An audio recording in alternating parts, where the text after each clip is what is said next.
The following program deals with a controversial subject. The theories expressed are not the only possible interpretation. The viewer is invited to make a judgment based on all available information.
the top talents in the comic book business are here to tell everything they know. Ay, ay, ay. What is going on, everybody? Welcome to another Tuesday night here on Beyond Wednesdays, another episode of the Industry of Comics show, episode number 75 of the episode of the Industry of Comics show. So pretty awesome, the 7-5.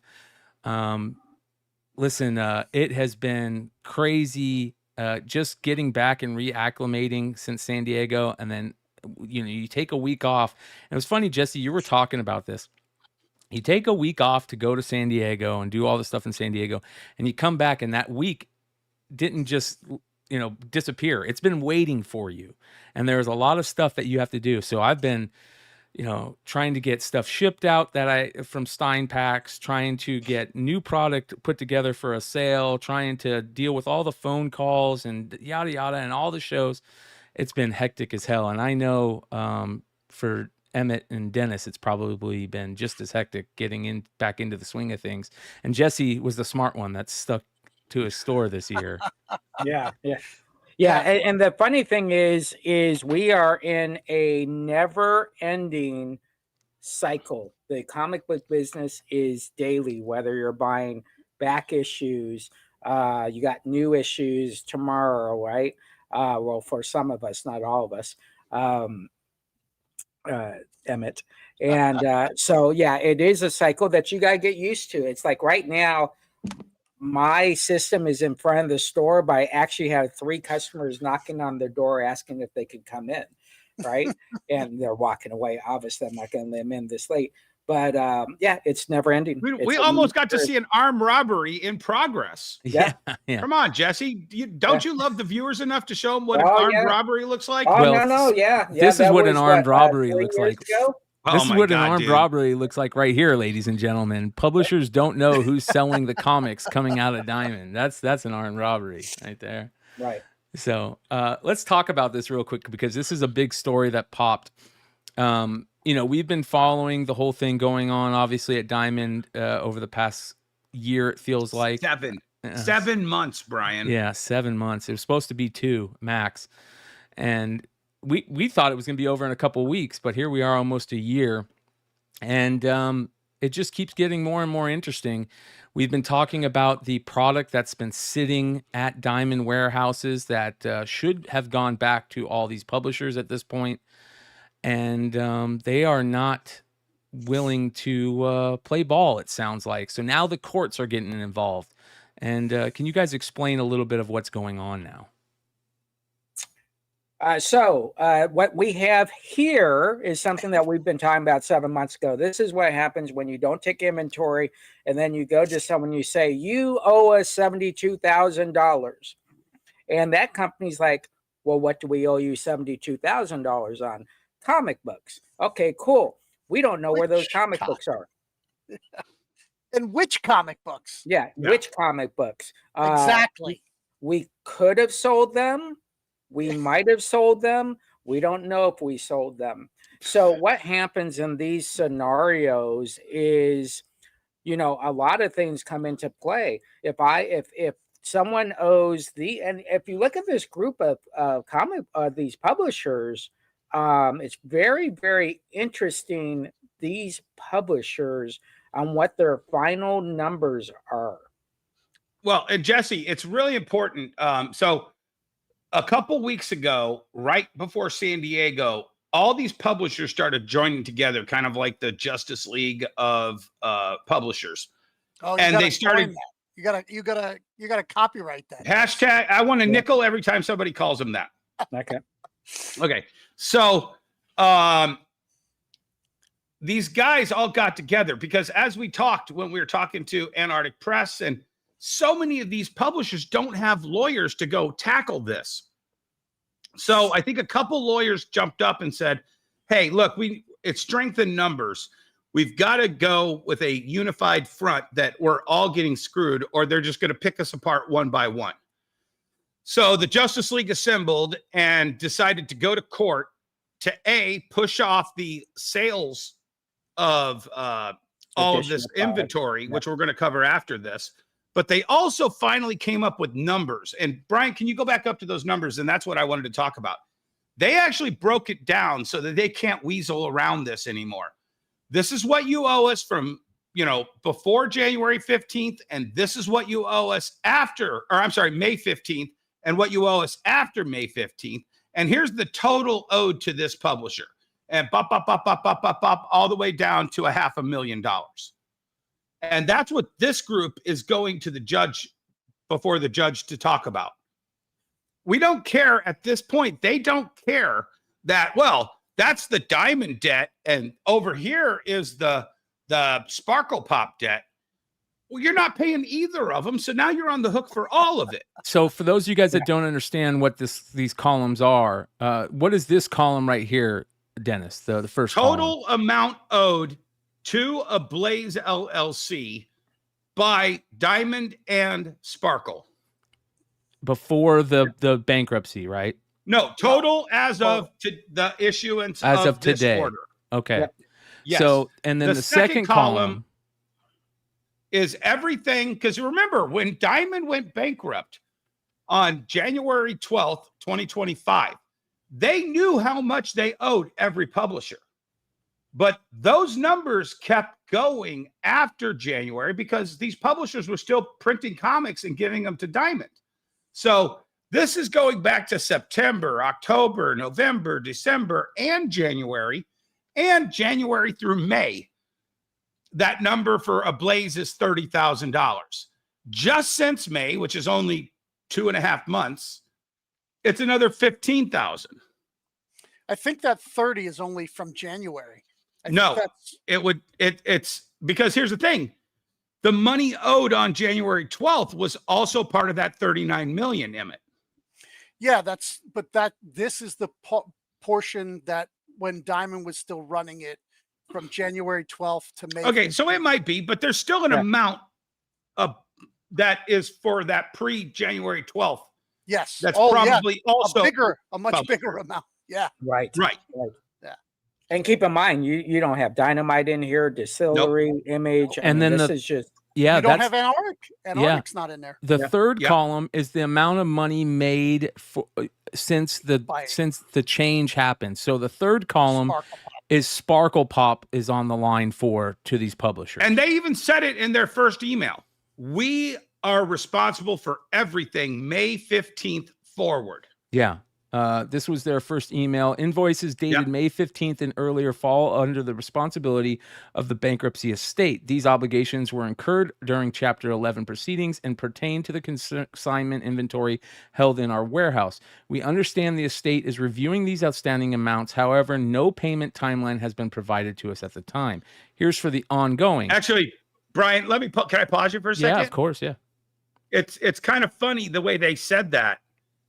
Consignment inventory held in our warehouse. Yes. So they admit in their own first response to all publishers, we don't own this shit in this warehouse. Yeah, that's a big deal. Yep. Note to all the lawyers. Hold on.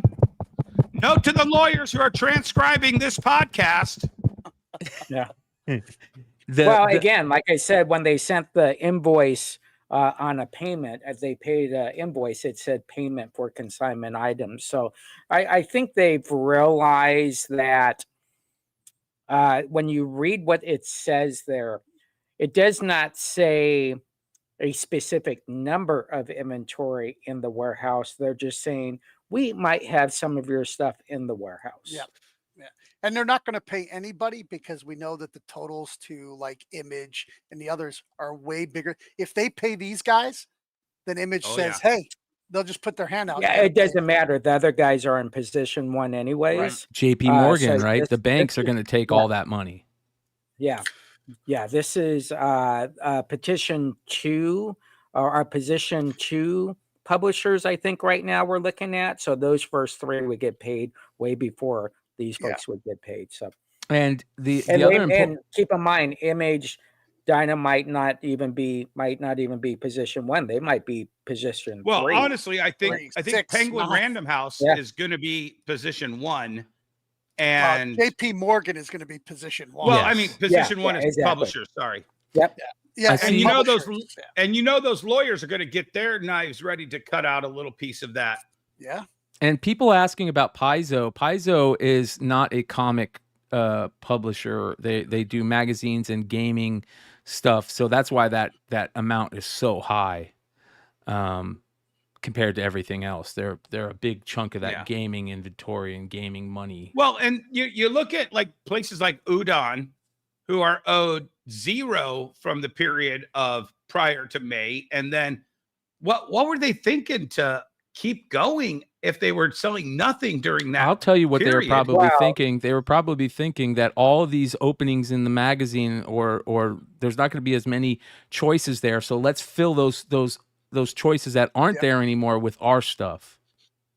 Right. You know, and hope we get the money. But And actually, if you go up just a little bit more, there's one smart one, which is Battle Quest, who's just like, yeah, fuck this shit. We're going someplace else after May 15th. yeah. Yeah. They don't do a lot of books anyway. I mean, they're really, really small. Right, exactly. I mean, the best bet for Sparkle is to just say, listen, this is what we have in the warehouse. Come get it. We're not shipping it to you. You come get it. We'll do an inventory count at that time. Yep. Then they'll say, okay, now you have to petition for that balance, which will take another 90 days. At Right? least. Yeah. Exactly. Because guess what? Some of these guys are going to say, I don't have the ability to go get this Manpower, stuff." money. Yeah. Exactly. So then what happens is there's a forfeit again of inventory. So I know there is a meeting on the 18th about this coming up, but right now, oh yeah, it says right there on the 18th. But Explain right this, because this now- is a big deal too. You know, we all went This to is San the- Diego. Yeah. Go ahead, Brian. So we all went to San Diego last week, including the rest of the comics world, and they had a court date scheduled for that week. Well, obviously they can't do that in this industry. The week of San Diego is such a big deal that they're not going to be able to have that court date. So it sounds like they pushed it back for the 18th of August. Is that what I'm understanding? Is that correct? Yeah. So the July, the before San Diego hearing got rightfully pushed back to this date, which I believe is 30 days from when they heard it. And that's when this went. And this is the case where Sparkle Pop basically wants to say, hey, we don't have any paperwork that says this is yours, so we're just going to sell it. Which is crazy. And- And by the way, shout out to, listen, I know we're calling the Justice League of consigners, but let's be honest, good on whoever out there decided, hey, we're better strength in numbers. Yeah. I think is going to be one of the biggest moves in this thing. The two best moves out of this whole debacle is one, AENT backing out. Good on, like, what a great move that was. Saved millions. Yes. Yeah. And then two, the publishers and people who are owed money in their books are sitting in these warehouses to band together and to put some type of class action lawsuit together or something, because there is some major fuckery going on behind the scenes that's going to open those doors and open those eyes once we get, the courts involved. Yeah, and so what I think is going to happen is they're most likely then lose this case. Yes. They did not follow the rules that they were asked to do at the beginning of the bankruptcy, which was an inventory count. But what I think is going to happen, they're then band together, they're then come back with a class action punitive damages on how their business has been effectively tremendously, and I think that's where they make the money. Because does any of these guys and gals want their inventory back? No, because they're what? not going to be able to sell it. Listen, let me say something that was very eye-opening over this whole thing. For a collector or a buyer, it's really opened my eyes to the fact that a publisher in the old school way of doing things in comics was basically saying, we're going to print this stuff and we're going to sell it to comic book stores. And once it's out of our hands, we don't care what it does. It can go sit on comic book store shelves and not sell. We've already sold it and we're considering it sales. But it's just sitting in comic book stores on those shelves. And guess who is holding the bag? Those retailers and those comic book stores. And they're not going to sell that product. And this is really showing that. And it's showing that the old school way of thinking of just print as much as possible, we're just going to print and print and print, and then it's on them to do something with, is no longer the way to think in this industry. Well, and that's why so many publishers have moved to that kind of print on demand business model. It's what's the point of overprinting at a certain point? Yes. Yeah. But print on demand is terrible for collecting. No, there's got to be a fine line, but you know, you either print to order or print on demand. If you have an evergreen, then print on demand the evergreen, but make the variants the print to order. And so guess what? Guess what? Prints, third prints, fourth prints. And that's what Ignition Press is starting out of the gate doing. Yeah. Speaking of Ignition Press, I really want to hit on that again. You know, shout out to Ignition Press and Boom Studios, two publishers who I think really did well in San Diego, showed, you know, this is what we're doing, this is where we're going, this is what we think of you as the buyers and the collectors, and they put on such a great job at showing at San Diego that made me think like, okay, these are the guys along with Image Comics and what they're doing with Skybound and Ghost Machine and, you know, the different imprints that are putting the industry of comics on their backs and saying, okay, we'll carry it for now until we can't anymore. And hopefully that the industry grows out of this into something that can carry the whole industry, you know, even greater heights, right? We'll see if that happens, but shout out to Boom and Ignition for doing that. And we're gonna reach out to both Greg and Philip to come on the show and talk about it, hopefully next week. I haven't talked to Philip yet, but I know Greg was talking about coming on. So it's gonna be very interesting. I do want to mention this. Imagine if Bleeding Cool, Heidi McDonald, and Industry of Comics did not talk about this bankruptcy. Well, I've listened to a lot of the other shows, and the amount of stuff they've gotten wrong since Jump Street. That's what I'm saying. I'm just saying is absolutely. It's like holy crap. Yeah, and then the amount of shows that don't even talk about it. Yeah, they're comic industry shows that are pretending that they're Kevin Bacon. All is calm, remain well, keep buying this stuff that this one person on our show is promoting. And it's like, no. Right. Yeah, and my point is that's our job to do this, not a publisher's job. Wait, this is a job, Jesse? Yeah. This is the honor of speaking on behalf of the industry. Brian, did you get my 1099? I'll send it to you. So the publishers have a job to push forward no matter what.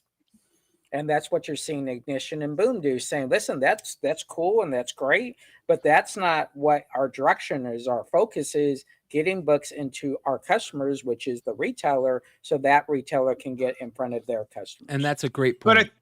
But I think another thing that, especially Ignition, with that serial numbered and the way they're doing the rollout, and I just think that there's an underlying, when I listen to a couple of those publishers talk, hey guys, we know a lot of people at our level have fucked you over. We're trying to make up for that, and we want you to trust us by doing these things. And that's what I'm hearing from a lot of these publishers that are trying to basically make up for the people who have done the fuckery. Well, sure. You know, we've talked about a couple of things at the beginning of the show. One, Jesse said, you know, what job is, whose job it is to get their hands, you know, these books into the hands of the people at bottom. And two, the collectability of comic books, especially limited comics. And over the last 2 weeks or so, 3 weeks or so, we've been really following big a story pertaining to the Macroverse Pre-Code Horror Kickstarter campaign, which right out the gate, you guys, was an absolute home run, in my opinion. It was a fantastic idea, and it felt like just such a no-brainer, right? And now there has been some issues moving forward, and you know, a shout out to the guys at Macroverse for being transparent, trying to be transparent in this whole thing. And we actually have Eben from the Macroverse that's going to join us. Eben, welcome to the show. Thanks for joining us tonight. We appreciate you be willing to come on and talk about this. And I want to talk, first of all, I want to continue the idea about what a great idea out the gate this was. And we'll get into what the future holds. But you know, let's talk about right off the bat what the idea of this whole thing was when you first started it. What was your guys' thought process going into this? Yeah, I mean, first of all, thank you guys for having me on the show. Happy to be here and chat with you guys about this. Anytime I get a chance to kind of geek out with other people that love comics, I am down for the conversation. So thanks for having me. So yeah, I mean, I feel like I should give I'll try to do the very quick version, but just a little context for people that don't know me. So I'm, you know, lifelong comics fan. I learned to read from comics. I've been collecting comics since I was 6 years old. You know, the Wednesday warrior to the comic store, you know, middle school onward has been, you know, part of my entire life. And I've got, you know, about 25 years of experience working all across different types of entertainment. So everything from video games and film and television animation to all kinds of new media stuff. We actually started Macroverse about 5 years ago as initially a digital platform. And, you know, we can kind of talk about the evolution of all that if you want to. But what we came to was we wanted to kind of focus in on what we thought was a really interesting area in the comics industry. And I think kind of the future of what we're building and some of what you guys are touching on, which is how do we extend this thing that we love to new audiences, into new areas. And so the thing that we felt we could really focus on is this interesting intersection of super collectible physical things and really unique kind of cutting edge digital experiences that go along with those. And that's something we haven't talked a lot about, but that was kind of the very first piece of what led us to Authentic Editions and Pre-Code Horror. And so as we were looking at that, you know, this idea of looking at kind of the rise of facsimiles across the, you know, different publishers, and, you know, every publisher has now got a pretty thriving facsimile business, from Archie to Marvel and DC, obviously. And, you know, basically anyone that can make facsimile editions at this point is making facsimile editions. Yes. And, you know, my earliest part of my career is actually as a professional illustrator. So I have a background in art and illustration and design. And looking at these facsimile editions, and this is not meant to be throwing shade on what the other companies are doing, but they're not actually the books. They're redrawn in most cases. They're absolutely recolored and relettered. So what you're seeing when you pick up a facsimile of, you know, Spider-Man #1 or the first appearance of Superman, or, you know, any of these things, you're not actually seeing what those books looked like when they were originally published. You really are seeing kind of a, you know, kind of a once removed version of it. You know, a little side note, you know, we also are working with Archie Comics on doing a collection of these with them. Even Archie does not have a copy of Archie #1. Wow. Like they do not, they literally do not have a copy, let alone, you know, a PEP 22, which is the first appearance of Archie. And so we found, you know, across, you know, this kind of looking at this, that there was this opportunity, and this kind of became a fascination and an obsession for me and my team to bring these things back into the world the way that they were originally published, the look of them, the feel of them, even the smell of them, you know, that the materials and the process actually really matters in the experience of what these books originally were. And so that led us to this concept of, could we source the original books? And this is what the process is. We source the original books. So like doing an Archie #1, we have to find an Archie #1, which becomes the source files, the source material for this production. Then we have a painstaking process that we developed, which is restoring that to its original, essentially reverse engineering it to its original print files. So we're capturing all of the original line art, all the original coloring. I mean, you guys know, like, these comics were colored in a completely different way. There are all these incredible kind of dot patterns, and they were literally writing formulas in the page, you know, in the margins of the pages that they would give to the printer to then translate into the way they were actually printed to create. There's an artistry to these books from 70, 80 years ago, which is just lost. And so being able to revive that and bring it back to, like, really this time machine type of experience to what would this have been like to pull a copy of Suspense number 3 or a PEP 22, you know, off the shelf at the time of publication. So that was what we got obsessed with. And that's what led to the creation of the project. And then, you know, kind of identifying that there was going to be some heavy lifting here. We did not realize how much heavy lifting when we first went into it. And I'm sure we'll touch on some of that. But we knew there was going to be a lot that we're going to have to kind of go through to get where we wanted to go with this. And so we actually started with Pre-Code Horror, both because we love it as a genre and the whole history of the Senate hearings and these books being banned and burned, and all of that is, you know, very compelling to want to get a hold of and see. But also because, you know, this first collection, these are public domain books, so we knew we'd be able to work through everything we had to work through without having to deal with, you know, more stringent approvals and some of the things that we would have to do working with licensed properties. Yeah. So that led from that to Archie, and then, you know, on from there. I think, listen, man, the idea is such a smart idea and such a great idea. And I think that's why, you know, there were so many people within the industry itself that, you know, when we first got, we were first reached out to talk about this project, I had so many people within the industry reach back out to me and say, you know, I love this. This is a great idea.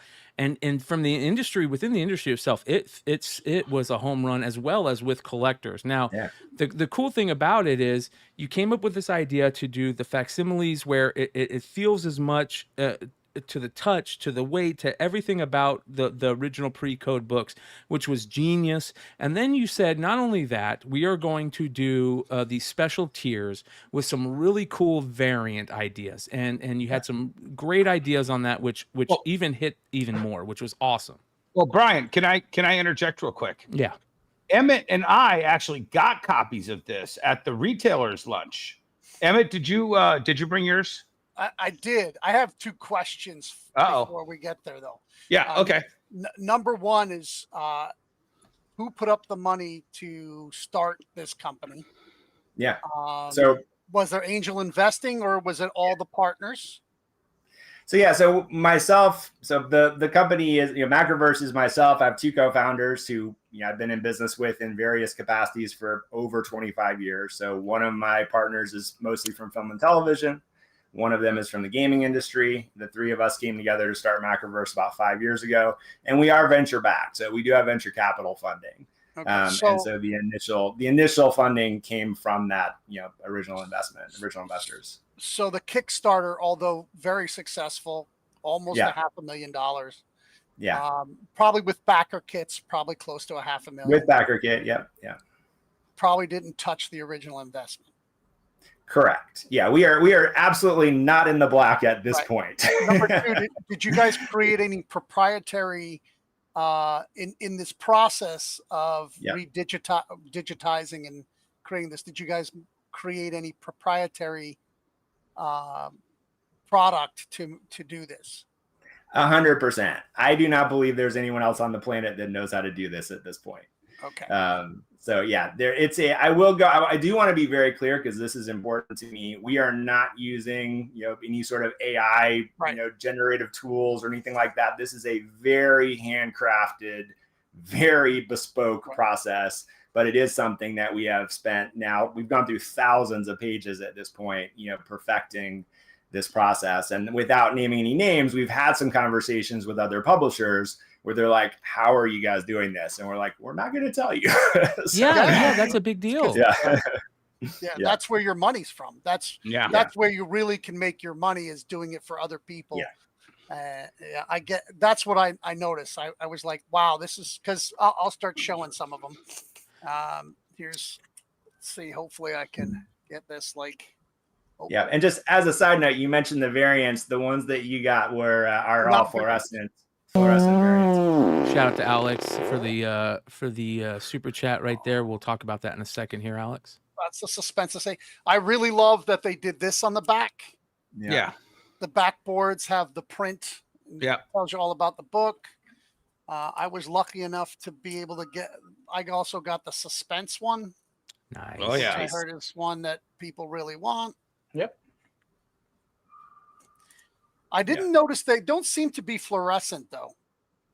You have to see them next to each other. So this was interesting, and we do a whole hour on what we learned about fluorescent inks. But so those should be the fluorescent covers. Those are the only ones that we had with us. They're a little more subtle. They're a little more subtle than you would expect. So the suspense number 3 is one that is a little more obvious. Like here's a weird mysteries that you can kind of see the reds are a bit more bright. Totally. Right. So what we did, and I can only say what our printers have told us. That, when we initially went to do fluorescence, and if you think about other fluorescent covers that publishers have done, like there's I think the most well-known one to me is there's an Incredible Hulk, fluorescent cover with like a big green swath of ink on it. So generally, you would design that specifically for knowing you were going to do fluorescence. And so you have this big area for fluorescent ink like that. It's also typically just one color. And what we wanted to do is we said, we want it to still be the original art. Like so much of this is about preserving the original art, but give it some sort of unique look. So as far as we know, this is the first time because the printers, said, we don't know if we can do that. And these are printed 4-color fluorescent. So basically replacing the CMYK inks with PMS fluorescent inks. It is a little more subtle than than certainly we thought it would be in here. But when you see them next to each other, they're really obvious. What I haven't done yet, and I think we all should try, is putting them under a black light. That's pretty cool. I agree with you on that one. That was so cool to me. To me, that was like, I would buy prints of these, black light prints of these. Like, what a great idea. So basically, like out the gate, great idea, great stuff. You guys kind of had some timing issues along with everybody in the world at the time, which I don't think anybody is going to give you any strife over when it comes to tariffs. Now let's get into that a little bit, because at the beginning of the project there was this thought process that it was going to come out quickly.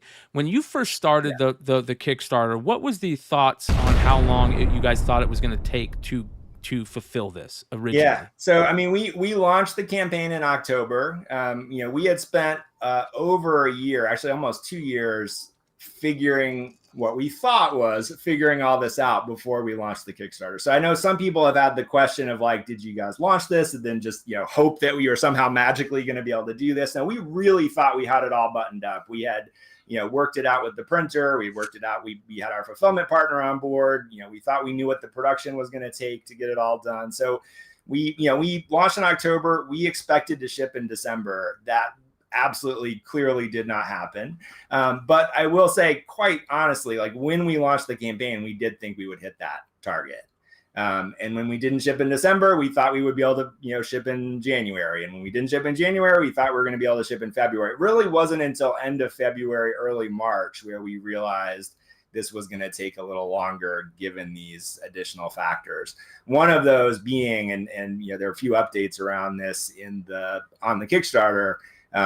We had lined up the paper. This is a very specific paper that we're printing on. It's actually very hard to get a hold of. This is, as true to classic, 1950s newsprint as you can get. And it has to, number one, be ordered by the truckload. So you can't order like enough paper to print 1,000 copies. You got to order enough to print, tens of thousands of copies.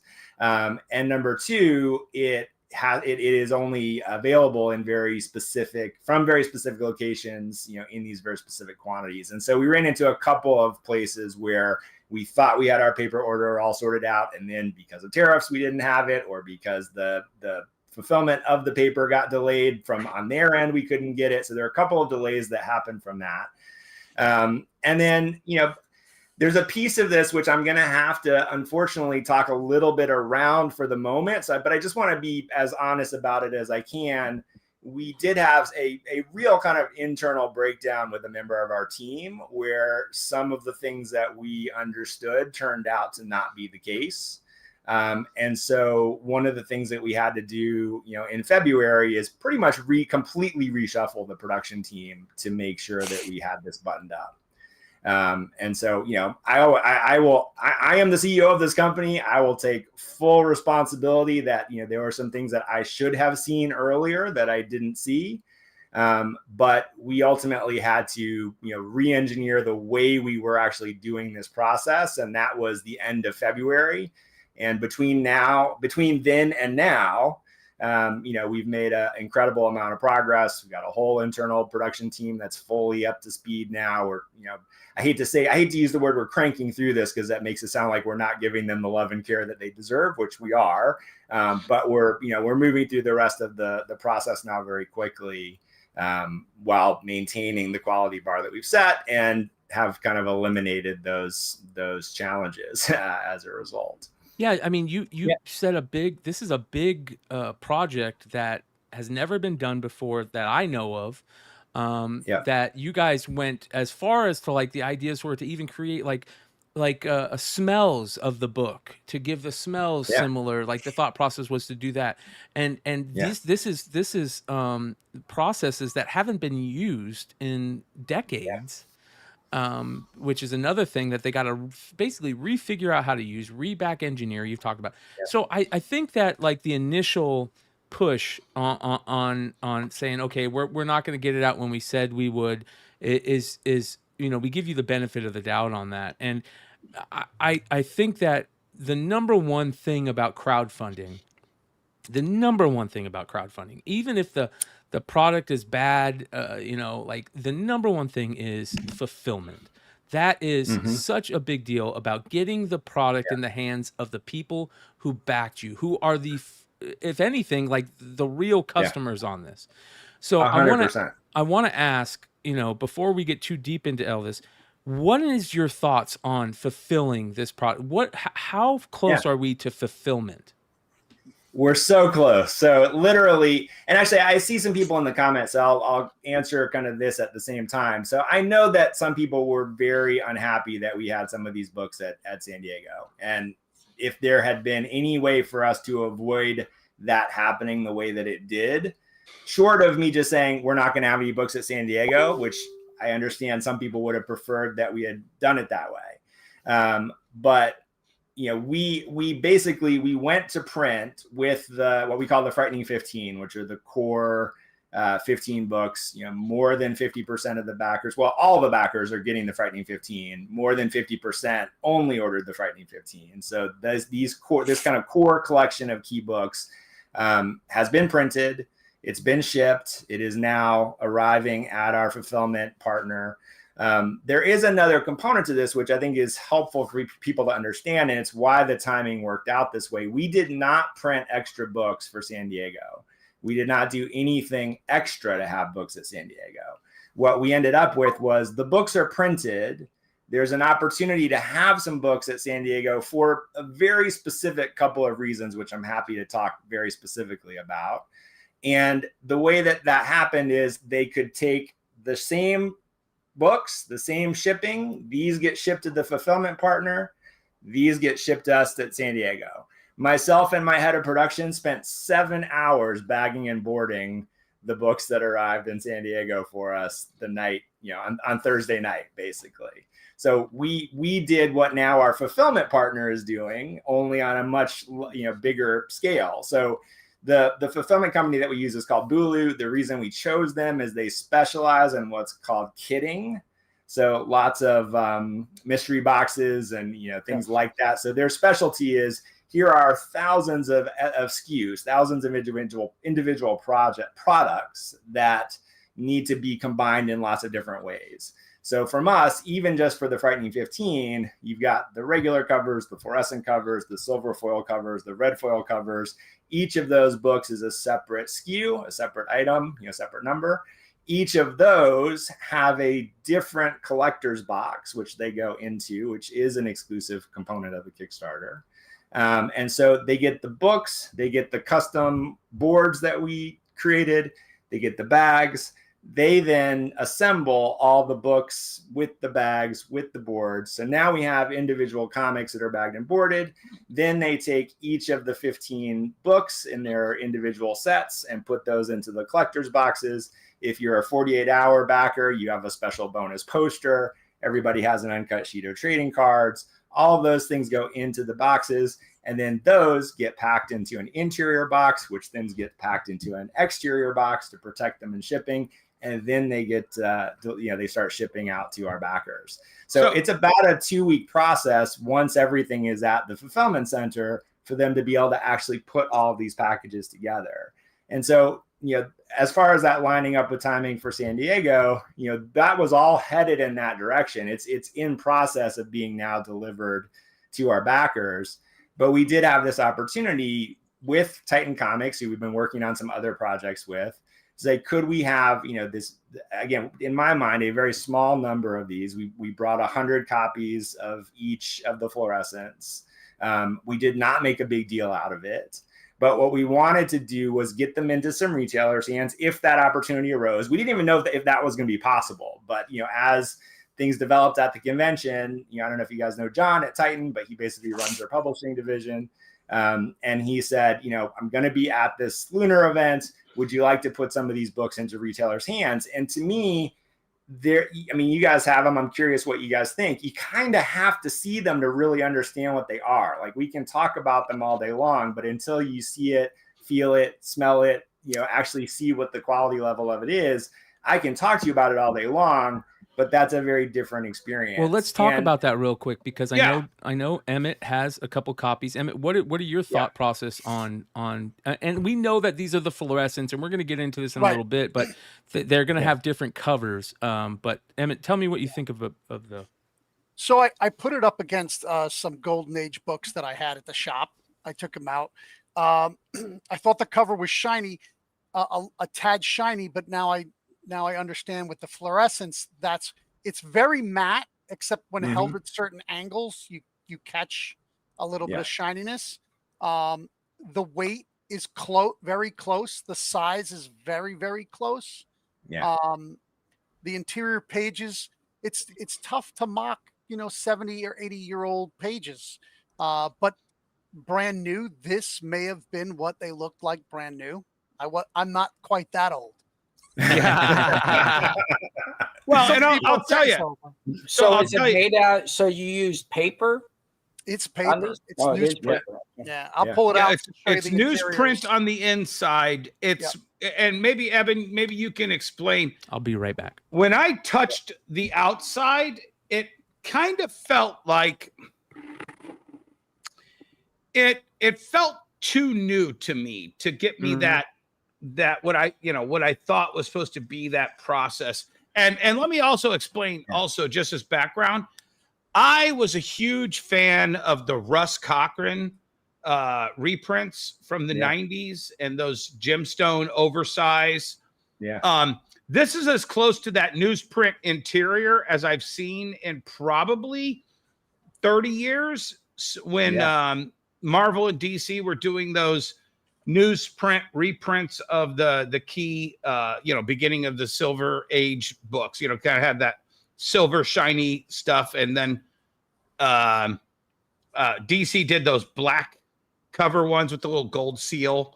Alternaverse was doing. Oh, yeah. Peter Simeti was key to keeping newsprint alive. But those were more like the 1980s news. Yeah, correct. That was, They were the not, paperweight on that was very This is a totally different paperweight. But like and to segue into a topic that I'm sure we're going to have later, it was kind of like watching Fantastic Four, and every time I saw Franklin Richards, I was like, "Oh, I see what you're trying to do, but it still looks a little fake."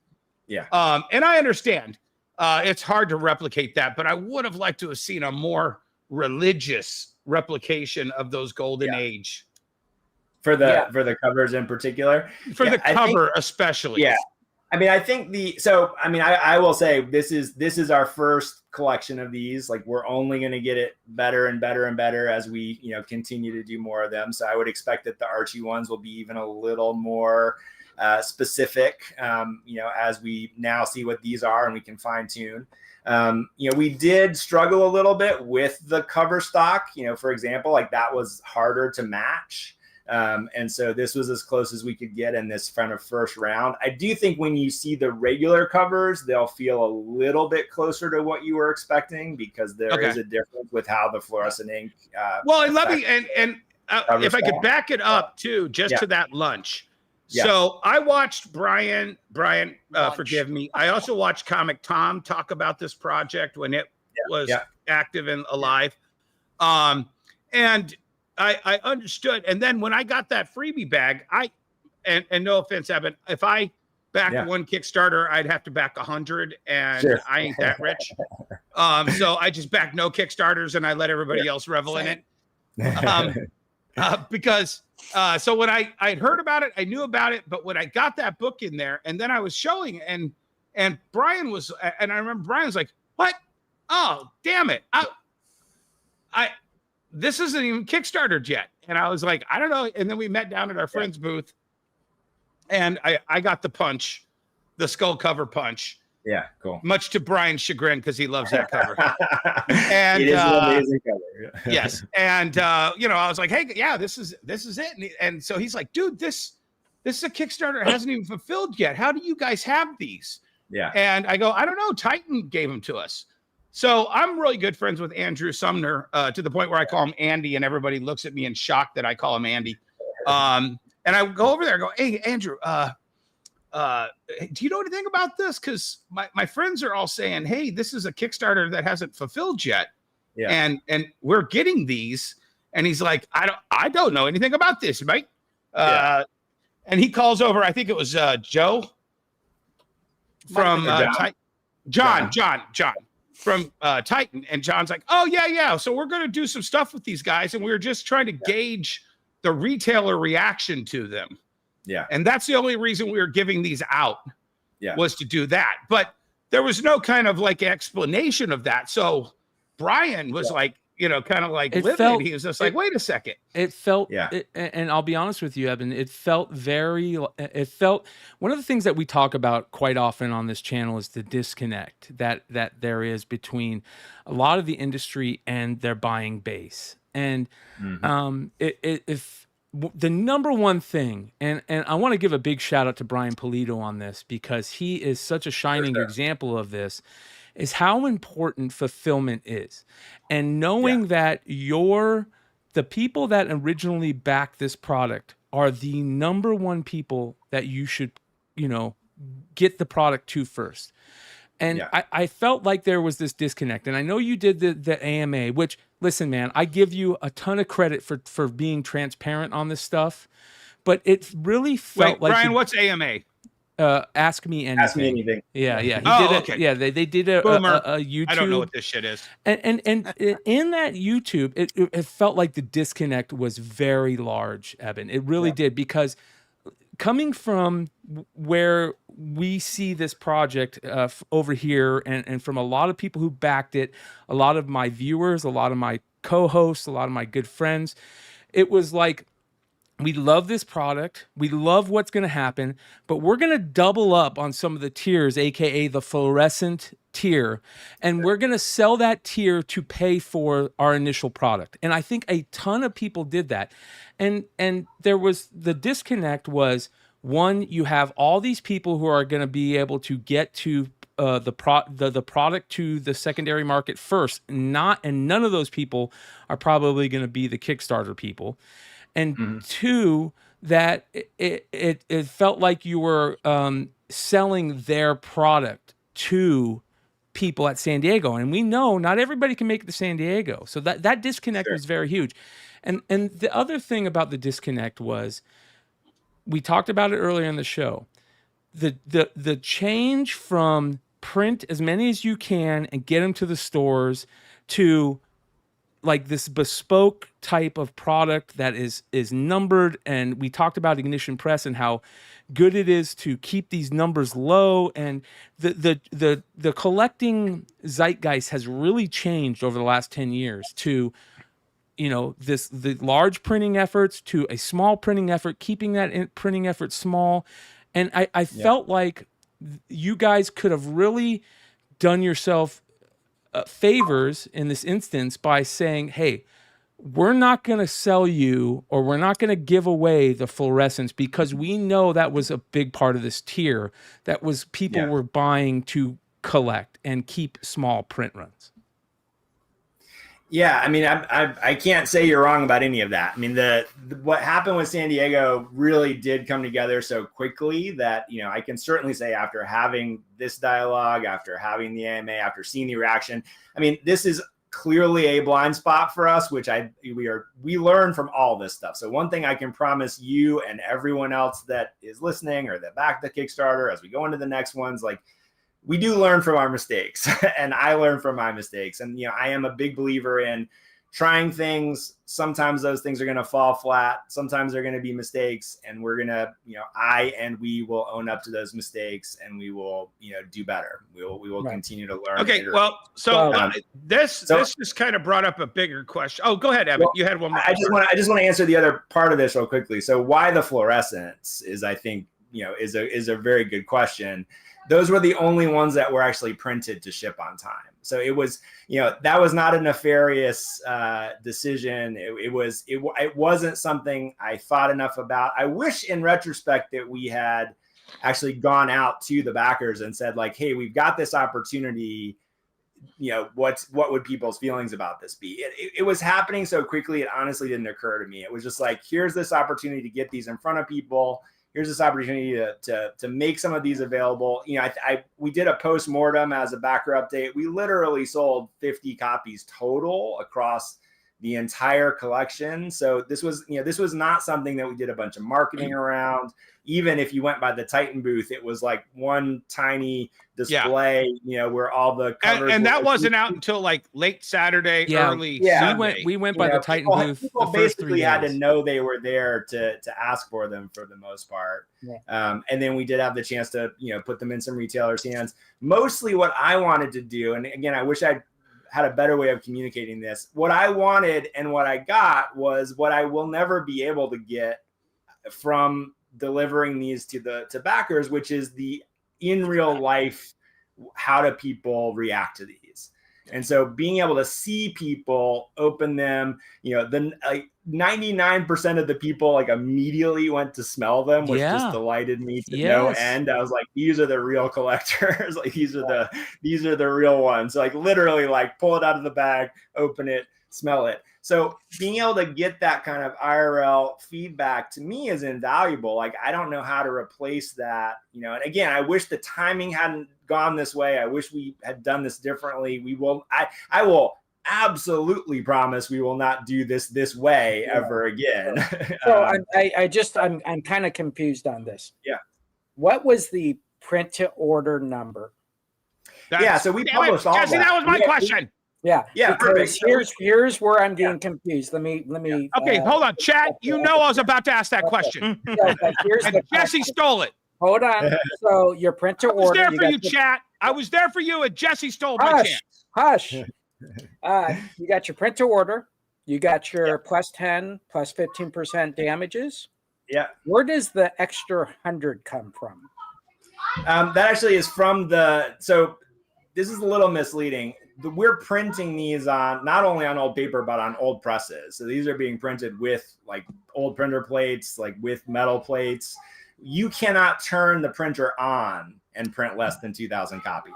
Right. Like you literally can't. Like you're printing 2,000 copies no matter what. So then the question is, if I only have 300 orders, am I just pulping 1,700 copies? And like, I don't know, maybe some people think we should, but I can't bring myself to do that. I don't know what we're going to do with the, you know, whatever extra copies we have, but we're not going to pulp them. So those are so I actually posted a full breakdown on this on the Kickstarter updates as well, like the full print run and order numbers. So basically it breaks down where there's a minimum of 2,000 interiors which then get split among the different covers. Okay. So right now, what we've mostly done is we added a small number. So that 100 fluorescents is in that kind of small number that we added essentially to Macroverse, our own internal stock. So we said, we're going to have a small number, which, as the creators of this project, we'd like to have some of these books. So we have a small number of fluorescents. Mostly we added to the regular covers. So those are the ones that have the biggest print runs. We added almost nothing to the silver and red foils. So like the red foils, there's like 350 copies of. The silver foils, there's like, I don't know, 400. I'm getting this is not 100% accurate, but it's in that range. So very small numbers on the foils, a slightly larger number on the fluorescents. I think there's about 500, 600 of the fluorescents. And then everything else we added to the regular covers. Can I make a suggestion to you, Eben? And yeah. it might make you cringe a little bit. Sure. But it might also help save what's left of the project, just in the hands of the collectors. Sure. Take the top 1/3 or 1/2 of all your remainders and tear the cover off like the old comic book return covers and do that as your overage. And that's a historical piece right there. It's a historical piece. All of your overages get torn like the old comic books of returned comics got torn back in the day. Yeah. And that maintains 100% of your Kickstarter's backers. It maintains all the overages that you printed for yourself. And trust me, I get it. You should have a stack of these because this is your baby that you blood, sweat, and teared over. But if you've got an overage of, say, 100 of each cover that you have to decide, what are we going to do with this? Add it to another Kickstarter later or no? Tear them and call printer return covers. Historical covers. Historical return covers. Give them the piece that you tore off too. But it damages out the remainder stock, but it also makes it look just like what was left over back in the old printer days.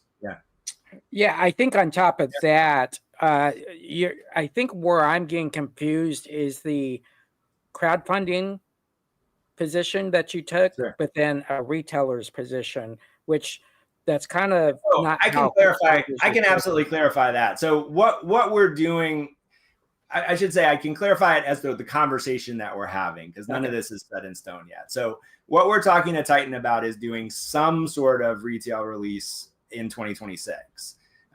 As you guys, I'm sure know, like you cannot go to retail with a book that has a 10-cent cover price.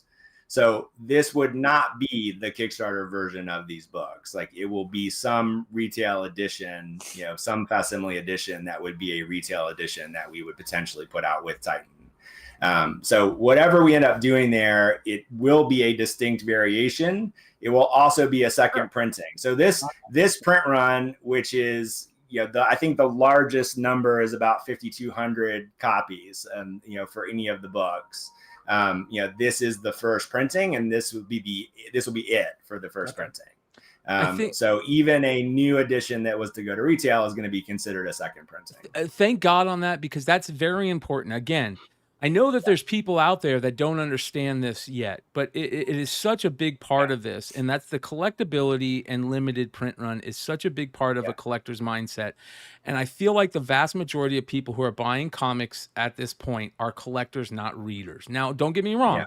These people want to read this, they want to check it out, but they're not buying the fluorescents to read. They're not buying the, right? So, I am that guy as well. I've got my, I was absolutely buy one to bag, buy one to read, and get all the variants and never open them and hope that they maybe someday go. Well, and we should ask Red Hood, good friend of the show and frequent co-host on this channel.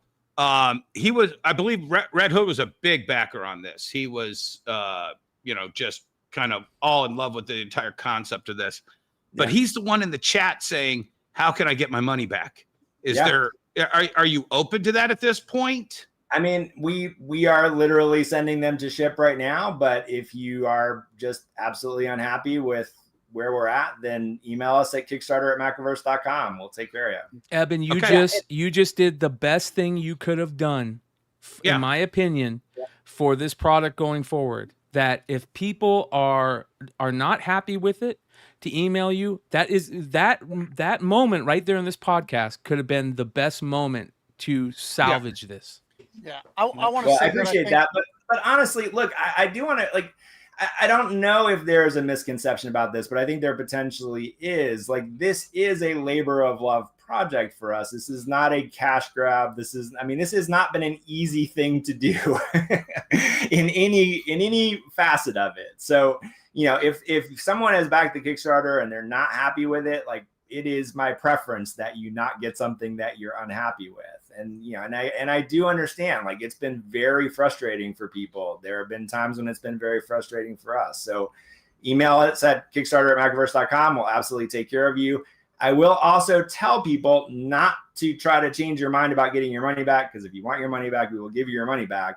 But, we have also gotten a bunch of emails going like, can I get in on this? And so far we've said no. And now they can. Now they can. Yeah, they can. So, yes. So that'll be the thing is, if anyone that does, and this is where, Dennis, there's a part of me that loves the idea of ripping the covers off. I'm not going to commit to doing that just yet. Okay, hold on. Idea. I want a first, great idea. if you do rip the covers off, I want first grab of the set of ripped covers. I think that's a great idea. I'm kind of tempted to do it to a subset of it, honestly.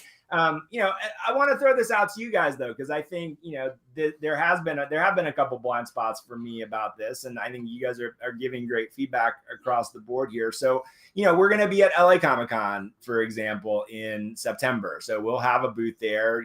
This would be the first opportunity for us to put these in front of people ourselves.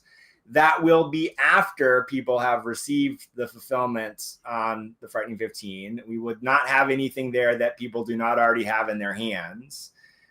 How do you feel about that? No, I'll answer that first, actually. Every person I know that has successful Kickstarters, and we're talking 7-figure Kickstarters, they always take the overage from their Kickstarters that did not sell out, and they sell it at conventions but they have to be sold at a higher price than what you offered your customers. So if the base price of a set of 15 was $20 a piece, $300, you've got to sell them at a minimum of 25, if not 30 or 40. Yeah, 100%. Just to maintain. Completely agree with that. And as a side note, we did that with the ones that were sold at San Diego as well. Like they were, they were $15 a piece for the set. They were $20 a piece at San Diego. And that's, I think there's just certain rules. And Eben, I wanted to thank you personally for coming on. You reached out to me because I had contacted Andrew and John, and you reached out to me and said, hey, let's talk. And, and then I said, hey, let's just do this on the show. Yeah, because transparency is key. I like to be able to see somebody who has the right idea, maybe didn't think it out 100% on where the ramifications were going to go, but also give you a chance to redeem this whole thing going forward, because I think this is maybe one of the best projects that I've heard about. Well, thank you. I appreciate that. And I do think, this is for me, for us as a company, like we want this to be a line, like we want this to be the beginning of a bunch of these collections. And I'll say, like, as I said at the beginning, like lifelong comics fan, my earliest books were, pulling stuff off the gas station, literal spinner racks and things when I was, 5 and 6 years old. But that was even then, like the reprints I was getting were Silver Age, Marvel and DC for the most part. And then, on from there into modern comics. I have so fallen in love with this golden age stuff in a way that I really didn't even expect. There is a quality to the artistry and the storytelling in these books that I think a lot of people don't realize. And so I do look forward to people being able to actually crack them open and read them. If we haven't if people don't know, they also all come with a free digital reader copy, which we put out on our platform. So there's a QR code on the back of every board. You scan that. It's a 1-to-1 digital twin pair that is just yours. So there's a piece of digital collectability built into this as well. We've got big plans for kind of how that all plays out over time. But you've got a reader copy that you can throw on your iPad or take with you wherever you go, and you never have to open them again. What we realized is that, Suspense 3, for example, there are less than 50 copies that are CGC. Even the people that own that book have never seen what the interior of that book looks like. Yeah. And what we found going through this as a image kid of the 90s as well, like there are things that people associate with 90s era comic storytelling, which they're doing in the late 40s and early 50s, like big figures breaking panel borders, and some of the way that the story is being told, in some of those issues is kind of, it feels very ahead of its time. It's not what you kind of think of for Golden Age comics. And so it's just been such an incredible journey as a fan to kind of go down this road and really learn about what this material all is. Let's be honest. Yeah, the digital stuff is great, but anybody can get a digital copy of Punch or Suspense 3. Yeah. The key was not like this. Well, I get it, but we can read it if we want to. That's not a big deal. The key is holding these in your hands, feeling 100%. The paper, getting that smell, feeling. That is the key to this, and it was such a great a selling point. Now I see that there's a lot of people in the chat that are saying, "Oh, the most of this hate is coming from the flippers," and listen, the flippers are what is keeping this hobby in the forefront. Like, let's not get it twisted here. The vast majority, and I know that this has changed. They're the ones that are really keeping the Kickstarters alive. Yes, the Kickstarters, whatever it is. The vast majority of people that are buying comics are not reading every comic they buy. They're not. And it's become this thing about collecting cover art and being able to, this channel was built on the idea of being able to go out there and find gems for cheap, flipping them for more, and buying your grails. Okay, that has always been part of this world of comics. It was a small part, maybe 20 years and further back, but over the last 20 years, those flippers and those collectors have become the majority, I believe, of the people who are buying these books, buying comic books. So that is a big deal. Now, that being said, again, what is, just so everybody knows, what is your idea of when backers are going to start getting them in their hands?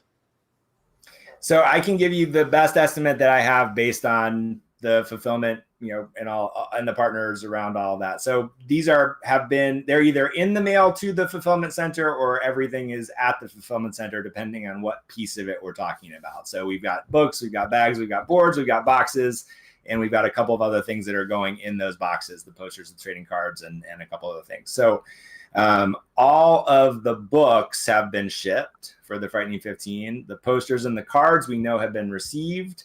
The boxes are a little bit of a holdup. Those are scheduled to print the week of August 11th. So our hope is that they will ship out that same week. So depending on if they print early in the week, then they'll ship the same week. If not, our worst case scenario is the boxes ship out the end of the week, or the 18th is the latest that we've been told they could ship. So what we're working with Bulu, which is the fulfillment company, the box is obviously the last thing that everything goes into. So now that they're getting the books and the bags and the boards, they should be assembling all of those so that they're ready to go. Eben, I got to jump in here. Since I am a fulfillment company, why are the boxes last? The boxes should have been ordered first. Why? They should have been. We went through so many permutations with the boxes, including figuring out the right box. So, I mean, this was just one of those things that we I'm glad we're getting predicted, how long this was going to take. Seems like it should be easy to figure out the right box. We went through 3 or 4 different variations, different samples. Can you show us the box? Is that the box that you're holding over there? Well, so let me show you the mock-up actually, because this is important. I want people to realize that you showed a box on the AMA, which people were kind of a little, they're like, oh, what is this crap? But this is the mock-up. This is not the actual material that the box. This is not actual materials. This is our test to make sure that everything lined up properly. So these are the 4 sets of the Frightening 15. Right. If you got all 4 of them, they're going to look amazing on the shelf, on the other side. So, each of the, and again, this is not the final materials. This is just to make sure that all the artwork lined up properly. They're all embossed and debossed. Okay, so we're not talking about calling a box jobber and saying, hey, ship me a whole bunch of 14 by 10 by 6 boxes. Yes, this is a custom crafted box, embossed, debossed, metallic ink, and it took quite more complicated than it should have been to make sure that they all line up properly. So, every bit of this has been kind of a jigsaw puzzle to make sure that it works. And then if you got the larger sets, if you got the basically everything or the everything sets, this is the left-hand side of it. And then the rest of it is also a mural that extends. So, I mean, if you got the whole set, it's taking up your whole shelf. And it's going to look amazing. Well, I'm glad that has been talked about, because I know that was a big sticking point, like these boxes and being able to put them on your shelf and what they look like was a very big sticking point. And I'm glad that we talked about that, because they need to be high quality. They need to be embossed and debossed, like you're saying, and something worthy of that tier, because that's important. Yeah. So real quick, Eben, just. And I know you don't have an exact date, so let me preface it all. Yeah. So the boxes are made, everything's made. It's all en route or already at the fulfillment, and I'm sure Jesse will tell you he could probably fulfill these faster. However, how long before the last order of the last customer on the Kickstarter's box is in the mail? Yeah, I mean, I can only estimate that. So if depending on when the boxes arrive. So let's be pessimistic. Let's say they get them, the beginning of the week of the 18th. Everything should be ready to start assembling then. So the very first shipment should be going out within a couple of days. So I'd say within the middle of the week, that would be around the 20th. Things would start to ship. And then, we've got about 1,500 orders to fulfill. So, it would be over several days for them to get those all shipped out. Then depending on where you are in the country, Bulu is in the middle of the country. So if you're in the middle of the country, you're going to get it faster. If you're on the coast, you're going to get it a little bit further out. If you're out of the country, which, about 10-15% of the backers are, then those are going to take however long they take to get outside the country. But people will start to have stuff in hand by the end of the month, and then probably into the very beginning of September, depending on where you are. Okay. And then the last question I have is, so is Archie going to have all these bells and whistles that this has? Yeah. And do you think you learned a valuable lesson going forward about how to art and horse? 100%. I mean, one of the things with Archie that's a little different is we are working directly with Archie. So, having them, kind of on the consulting a little bit on kind of how Jesse, we should probably told him that we have a history with Archie before we had him come on the show. Oops. Don't Google Jesse, Dennis, and Archie. Leave that alone. Now I know what the rest of my evening is. Thank you. But yeah, so, with Archie, we absolutely are, we will take the lessons we've learned from this, we'll apply it to that. And then the other thing, which I'll have to say, I do want to say is, we had a much more ambitious roadmap for this year. We thought we were going to do 4 to 6 collections this year, and obviously we're not going to do that. And one of the reasons for that is we did feel like we have to get these in people's hands before we can, earn enough kind of trust from people to launch the next project. So, we do have more stuff lined up, but we're going to wait until everybody gets what they've ordered before we start, doing more. So it's that will go ahead. I think, I watched the whole AMA, and I think that this has been a lot more easy to understand. It was a lot disjointed and back and forth, and not from the beginning to where we're at. Like, it was kind of everywhere. Asking the questions were top end, bottom end, everything else. But it really is a proof of concept, right? And this 100%. You guys going forward are going to be doing a lot of work. For yourselves and probably for other companies, starting with Archie, I guess. I mean, we literally have a 10-year roadmap for authentic editions. So we do hope to be able to fulfill that. But that's the ambition for it. Is it starts with Pre-Code Horror, it goes to Archie, and then there's a lot of other areas that we. So are these QR codes going to be something like early entry into Kickstarters? We are building a pretty cool platform, and I am definitely biased in saying that, but the QR codes redeem digital copies of the comics that you can read. We are building what I think is the best digital comics reader that's ever been built. We are still very much in the alpha phase right now. So any, feedback around any of that stuff is very welcome. We're improving it every day and every week. But it's not only the digital copies, we're kind of building a platform that's around collectability and fan engagement. So, we probably, some people have seen and redeemed some of the badges that we've put out through the Kickstarter. So there's a badge that, recognizes you as a backer of this Kickstarter. There will be some of that for Archie as well. That's going to unlock all kinds of additional perks and rewards down the road through the platform and in other projects. So we've got a pretty ambitious, roadmap for how we tie digital and physical things together. We have another this is not what this is about, but we have another product line that we call Mixprint, which is another kind of unique way of doing variants. So this is actually How We Know Titan. We've been doing Mixprint variants for their Heat Seeker book. So it means every single cover is a one-of-one unique variation, as opposed to having 3 different covers. You've got 1,000 of them and they're all different. Right. So that's something that we also pioneered and developed, and we're doing that with them and some other companies. So there's a lot that we're playing with right now. So I've asked the viewers if there's any questions that they want answered before we end this. But one of the main things that keeps on coming up, is there anything that you plan on doing for backers that stay with the program as an extra, for their time and waiting on this product and everything that's gone through? Do you plan on throwing anything extra for the original backers? Well, what we did already is sent everybody, a free copy of this annual that we put together. So when we knew we were starting to, run really, really late, we did produce and print and ship free to all of our backers, this bonus book. So we have done that. Yeah, I was unaware of that. That's a good, bold first step. And does that include that's a 64-page book, which is the first Chamber of Chills in 74 years.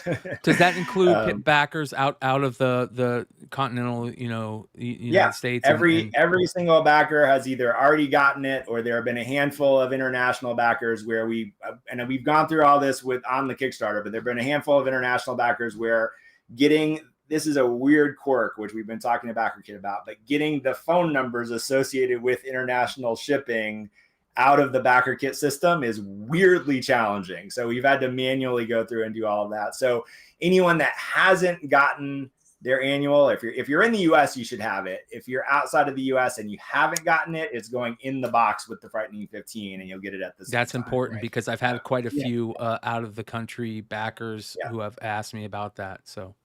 So you know what? I want to go back. Go ahead, Dennis. You want to go? No, mine's the last question. Okay. I want to go backwards a little bit, because you asked a question about setting up at the LA Con. I think just listening to, after done this 43 years, corporate America, you shouldn't be looking at your sales numbers at that con. You need to be branding. Yeah, 100%. You need to be center and front. And if you sell some stuff, cool. But that should not be the goal at your next con. Get out there, brand, show how your pivoting, introduce your new platforms. And I think that's what gets you to the next step. You know, a lot of things I heard, you know, I would seriously look at your next person to do your shipping. Look around next time. That's all I'm going to tell you. But anyways, that's all my questions. But definitely at this con, focus on your brand. I appreciate that. I mean, I'd be very interested in having an offline conversation about the fulfillment piece of this, because we did actually do a ton of research. So if you think you've got some insight there that could be useful, I'd be all ears for that. Sure.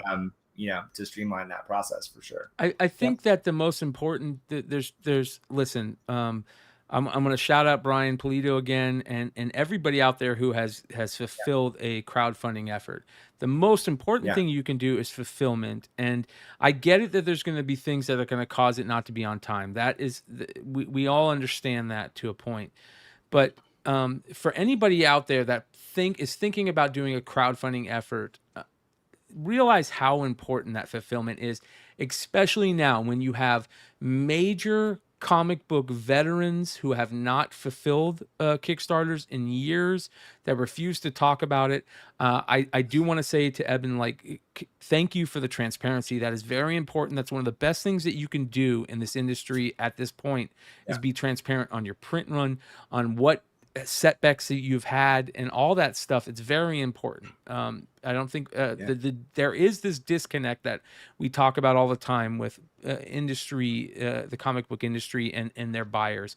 I think that you're closer to the buyers than you know, Marvel or DC or some of these other big entities, and it's very important to realize how that is a big deal for your brand moving forward, because you can, you know, let's talk about, there's a lot of big names out there that have not fulfilled multiple projects, and nobody's going to back their projects anymore. It's just not going to happen. And it's a black eye for every comic book creator or comic book, you know, crowdfunding effort that's out there. So you're on and the worst thing you can say is the fulfillment center. You never even want to mention that, because you're the one responsible for those books. Oh, I 100% agree with that. Yeah.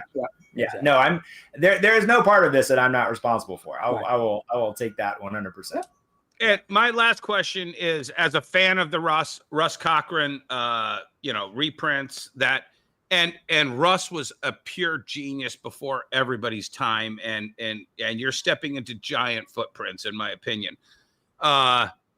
He did it this weird old-fashioned way where he reprinted every issue 1 month or every other month at a time until he had enough guts to assemble a hardcover, and he had enough hardcovers to assemble a box set. And those box sets are the standard fare for these reprints. And I just, is that a goal of yours, to have enough of these to kind of do that again? Because those things are out of most people's price range. Yeah, I mean, you know, this is all things we're talking about. We haven't, you know, completely decided where we're going to go with this yet. It's, you know, part of it depends on what we end up doing with Titan, or, you know, through retail, or, you know, other channels into next year.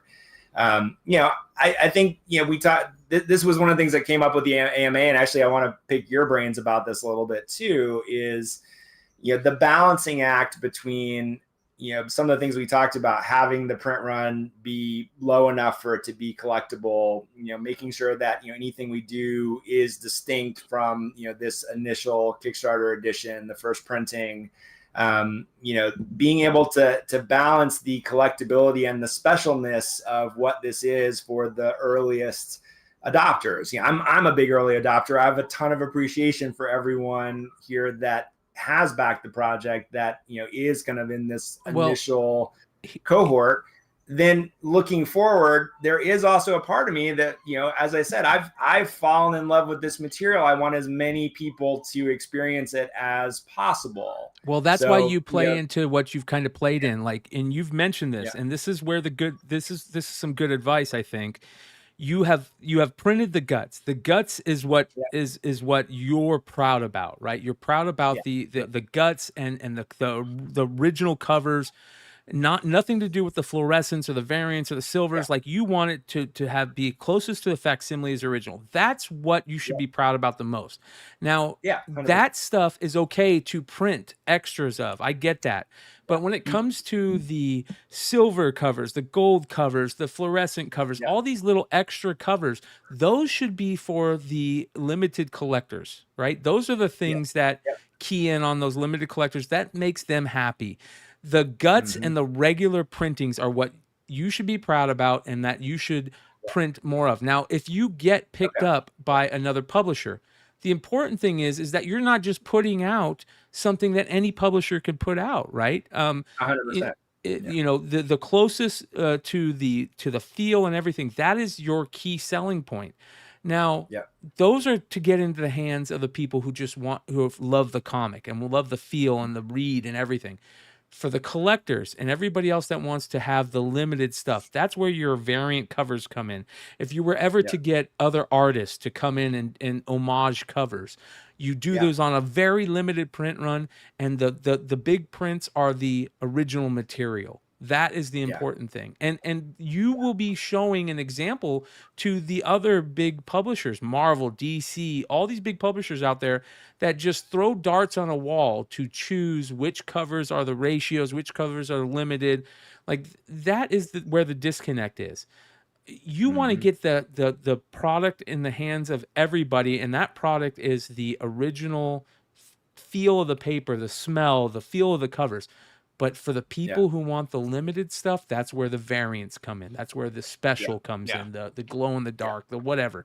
And the only limited. And the only thing I would add to that, Brian, is you have to treat these Kickstarter backers, the guys that gave you this seed money, even though you didn't need it, you had your, money guys backing you in case they didn't come through. You've got to treat these, what was it, 1,800, 1,500? It's about 1,500, like butterfly wings. You can't touch them. Yes. They have got to make, and if you have extras, the market now decides after they get their product what those extras go for. You can never undercut what the flippers. So if the silver foil limited to 100 and you've got an extra 10 or 20, you can't ever sell those below 200 or whatever eBay market is going for, or just don't sell them. I mean, I've said it on here. If you got to burn them to keep your, brand, your name as clean as possible, burn them. Sure. Oh, just or the Dennis idea of tearing the covers. Yes, I love that idea. I love that idea. Somebody I do see asks, are the ads in the comics? 100% yes. The ads are amazing. Yes. Thank you. Yes. Great job. Great job. Well, listen, Eben, I thank you so much for coming on. A lot of us weren't happy with the outcome of this, and that's been shown. But I think that the way that you keep this on track and that, you fix things is by, one, being transparent, and two, realizing, hey, we don't want to piss off these original backers, and coming on shows like this, coming on and being open about this is a key. I think that, like, I'll say it again, you saying that if people weren't happy about this and want their money back, it opens up new spots for people who want in. But that is so important to say, hey, we know 100%. we maybe didn't make you happy, but we'll figure out a way to make you happy. And if you're not happy, we'll give you your money back, because somebody will fill that spot. Somebody will fill 100%. That spot. Yeah. Before we call it a night with Eben, does anybody else have anything they want to say on the platform? Eben, do you have anything that you want to say before? Well, I'm going to give you your, the ability. Yeah, I mean, I'll wrap up, and happy to answer any questions from anyone, any place, anywhere, anytime. I'm very available. So we do have a Facebook group that we put together for this, where kind of the most hardcore kind of engaged people are. So by all means, feel free to pop in there. I am in there every single day. We are doing some fun things with, badge rewards and things like that on the platform. So there's, some things that we've been doing to kind of keep people in the loop and engaged as much as possible while we're going through some of the challenges that we've gone through towards fulfillment. But but, be happy to have anyone and everyone, engage with me there. My email is eben@macroverse.com. You can also get us at Kickstarter at macroverse.com for any of the stuff related to this. So, I just want to say I'm, very much available for anyone and everyone to talk about any aspect of this. I am truly and genuinely interested in people's feedback, and we do iterate, we do learn, we do get better at this stuff. A lot of my background is in software development, and so that is the key to making good software and games is you put stuff out there, you get people's reaction and feedback, you iterate, you make it better. And that's really the philosophy that we brought into everything that we're doing. So your feedback, good, bad, or indifferent, is incredibly valuable, as my children are yelling their heads off in the background. Yeah. Don't worry about it, brother. Feedback. Don't worry about it. Well, you will find that the flippers, right, that are a lot of the people that back the Kickstarters. Yeah. So they've invested their money, and that money, they can't turn that until they get the books. And 100%. it's also that the books are going to hit the market before they get them, and which may lower their return of investment. But like, that's the gamble. I don't understand why people, like, I get that you should have sent to them first. I get all that. And Kickstarters are notoriously long. I'll go one step further, Emmett. You gave them to the wrong people. Fucking San Diego Comic-Con retailers getting freebies in their bag is a surefire path to just have these assholes sell them for $10 on their eBay store and not even look to see what the hell it is. Or throw them away. I know a lot of people just threw them away, not realizing what they were. I mean, that's the thing is I would have said, if you don't give them to retailers, especially not at San Diego, anybody who is sitting in there doesn't care about these products. I guarantee you, like 90% of the people who got those bags have no clue what you're doing. How Good. Yeah, because there was no other note good. with it, and nobody explained it was going to be in there. Yeah. But then there's the other. Has anybody pre-sold theirs? There's a bunch of guys. I haven't seen any pre-sales on eBay, which was the big deal, right? The being first to the market was a big deal because that is where the market is. I haven't seen. And is there any online at all now? I haven't, as of last night or the show on Wednesday night or on Saturday night. I did not see any online. So it's good. So the market hasn't been ruined. So it hasn't been beaten as of yet. Yes. But that's where you're going to get the vile response, right? Yeah. It's not from me that's waiting. Two of my customers were interested, so I went ahead and bought it. Thank you. I'll have to wait for them to wait. Yeah. Like they'll just have to wait.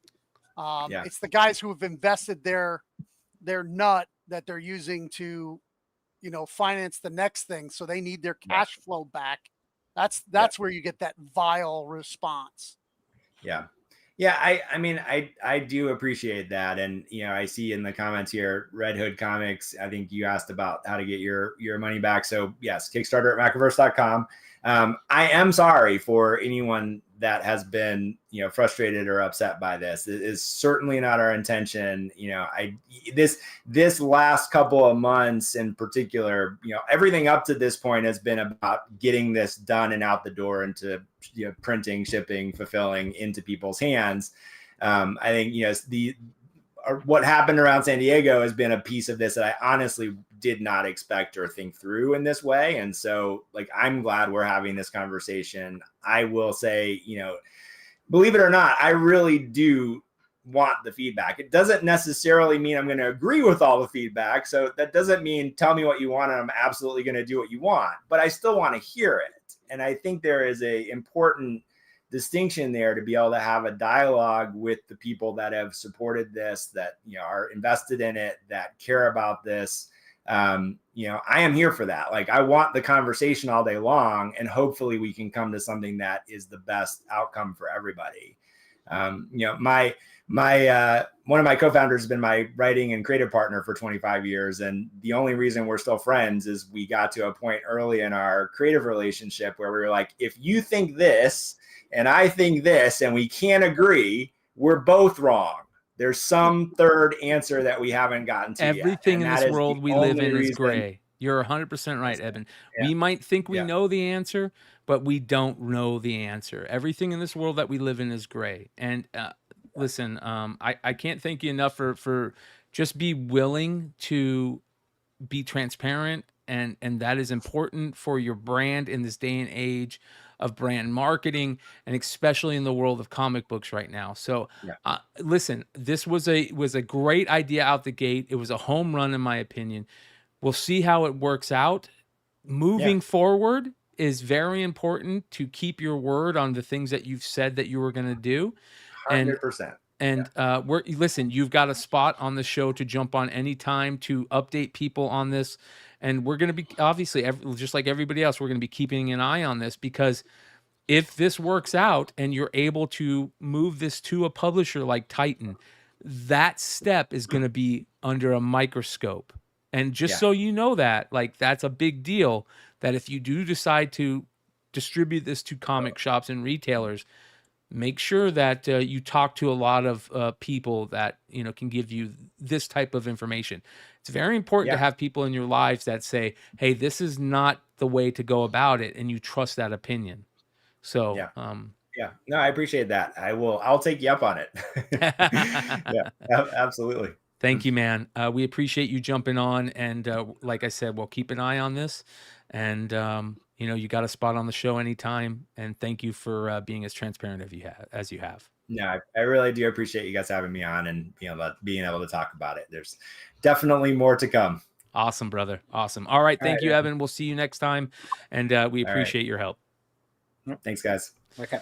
There we go, you guys. Eben from the Macroverse. We get an idea on what's going on in the future with this project.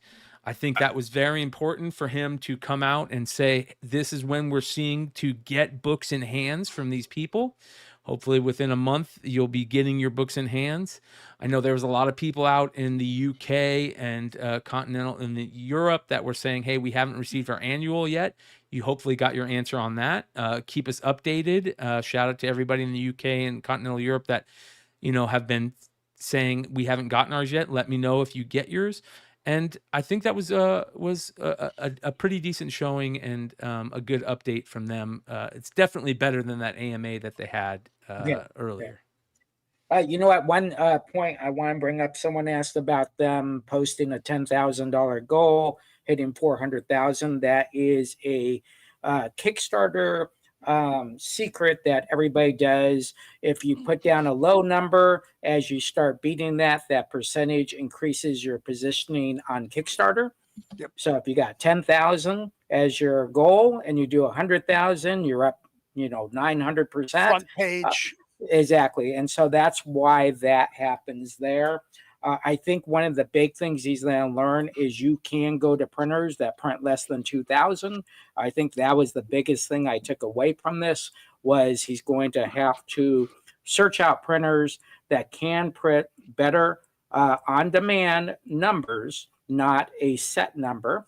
And the third thing is, because I do have done fulfillment for publishers, for big artists, you want a fulfillment company that feels that they are fully responsible to get this product out. That company did not sound as responsible as it should, because we would not take on a project at all unless the box had already been decided at the very beginning. So that's my 3 takeaways. Other than that, I think they have a great product. I think they do need to get this stuff out ASAP. A fulfillment company, if it's only 1,500, that's one day's work, guys. Yeah. That's one day's work.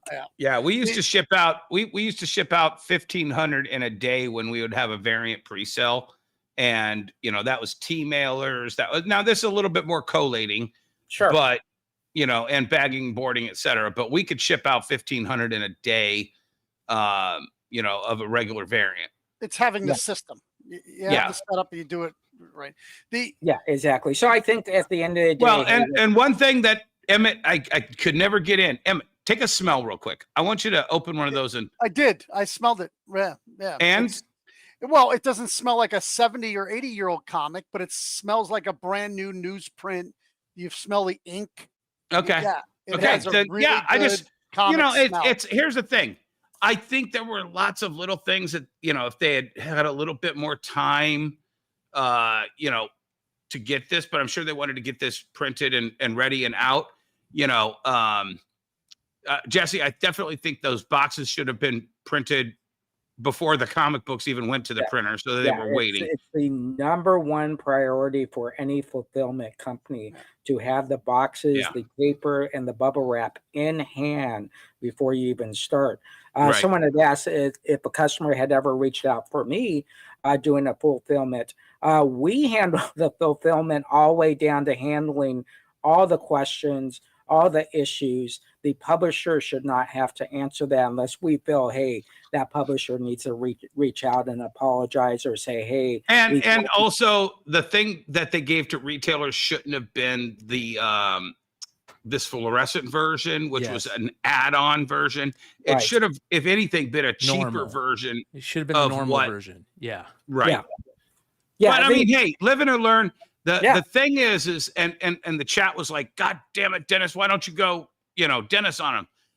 That wasn't what I wanted to do. I wanted to get his response of, do you know you screwed up? Do you know how to fix this? And can you still unscrew the pregnant woman at this late of a date? And I think they can. This product is strong enough that I think they'll be able to unscrew the pregnant woman and move forward, as long as they don't do what Keen Spot did with, a stack of, metal Frankensteins on their table. Treat your product like it is. The best thing that he did for this whole thing is saying that we will, if you want your refunds, reach out to us. That is the best thing they could have done to right the ship. That way the people who aren't necessarily, happy with what happened, and they don't think that they're going to get the final product that they wanted, can say we're out. And the people that want in can take their place. That's happened before, I'm okay with that. Let me tell you, this whole thing, he wants to right this ship, because this has nothing to do about why they had this Kickstarter. Right. He may love that. They found interest, that people would have interest in this. This is a proof of concept for a much bigger deal. They've come up with a way to scan these books and have them redone. DC should be really interested in doing this. Marvel with the timely stuff they own. And redoing it in this format. There has not been one Action Comics #1 reprint that feels and looks like an Action Comics #1. No, including not recently. There was one supposed to be come out recently that came out. Wait a minute, guys. Let's back up here. When was the last time you had a real Action #1 in your hand? 20 years ago, I got to touch one. You got to touch one. Okay. Yeah. But Action Comics in general, like we've all held an early Action Comics. I know. I just being more specific on that. Yeah. At the end of the day, here's his resolve. There's only one resolve here. Get those books in their hands. Once they get in their hands, they won't bitch anymore. Until then, they're then bitch every day. They're then go to the mailbox every day, or they're going to see that truck pull up. And when that truck pulls away without their product, they're going to bitch. They have the right to bitch. Where's my comics, Brian? No. Where's my comics? You had time to buy a fake mustache. Where's my comics? It's not. It's really not about that. The market's been set $35 a book. I mean, it is above what they paid, but it's not what people wanted to get. I think I saw one sold for $165. All the rest seem to be at $35. There's one starting bids at $11.99, which has 0 bids on it. So that may go for $11.99. So I think the flippers are going to want their money back.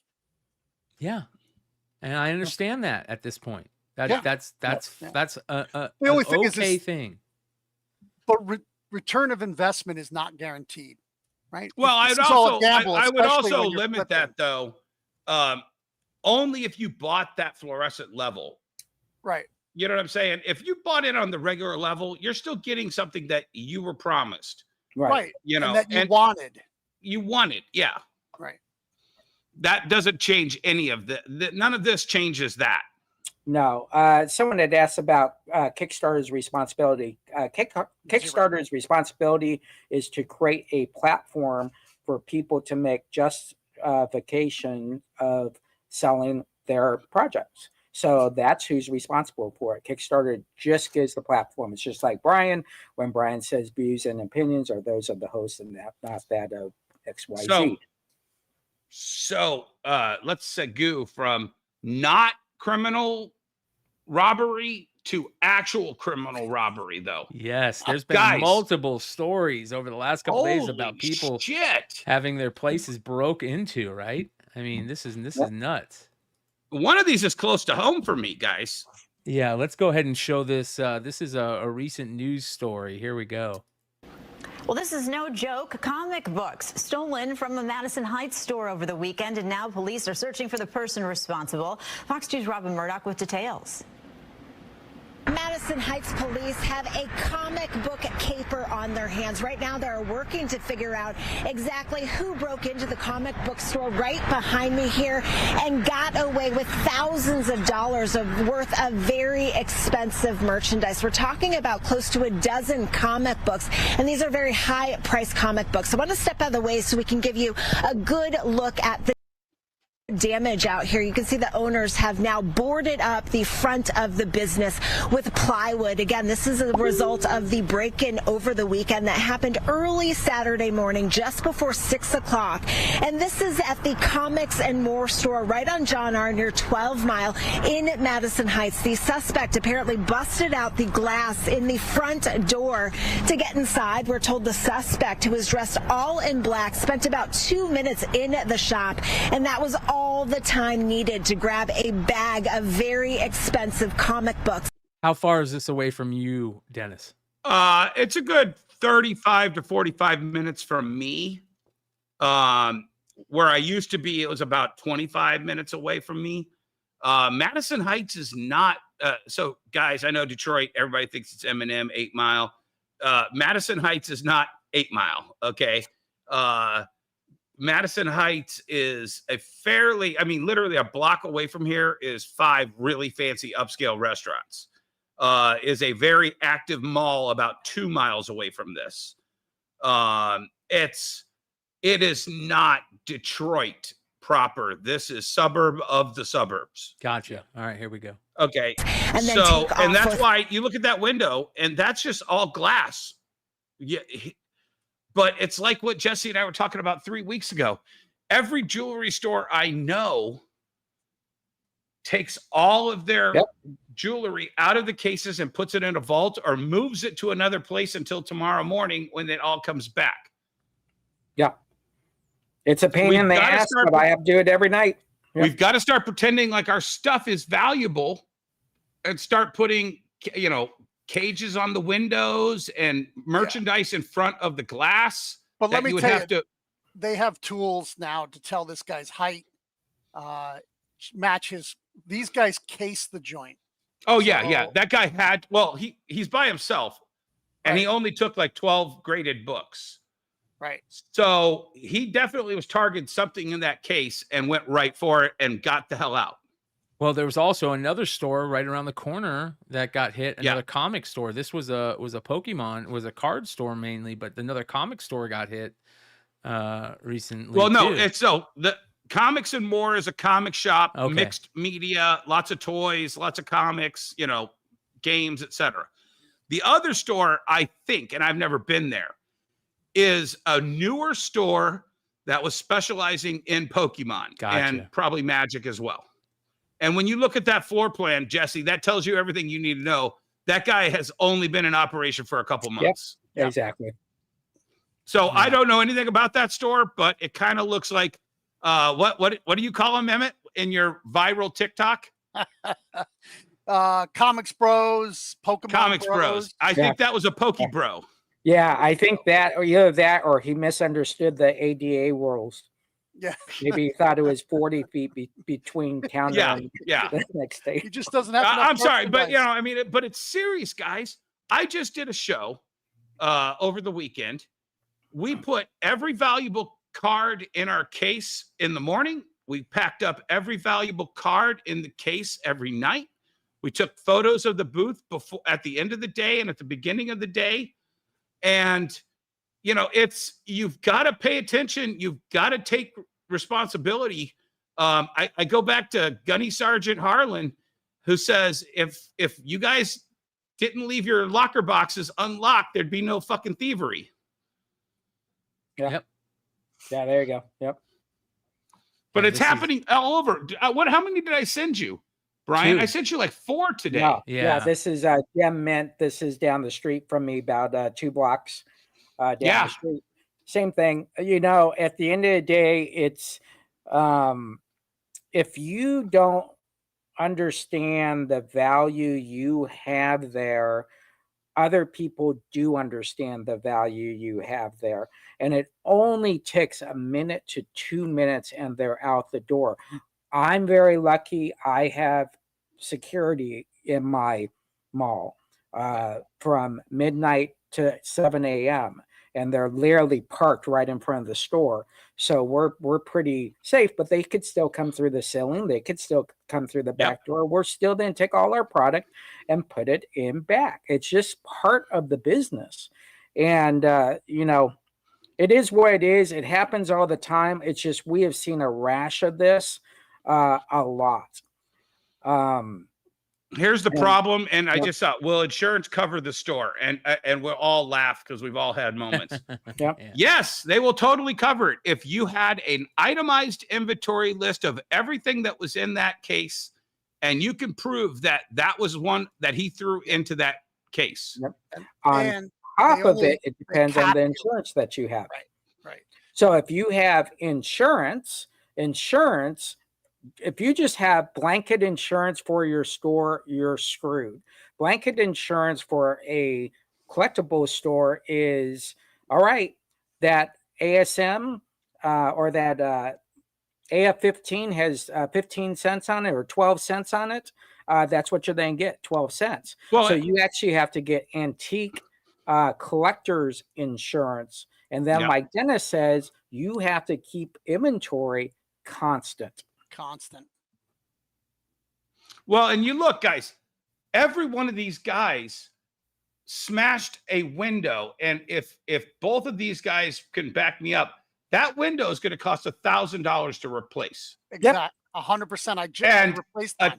A $10 hammer kills $1,000 window. I love this guy that takes his mask off as soon as he walks outside. As soon as he walks out. I know. Yeah, I know. Sliding case doors. Well, never mind. I'm not going to tell you. I don't care if I would rather they slide them open and scoop it out than smash the case. Well, they're getting even more brazen. I don't know if you guys seen this. Check this out. This is very interesting. Yeah, I sent you that one. So this was at a card show. The guy was going around to other retailers and stealing cards and selling them to the next retailer. This is absolutely bonkers. Check this out.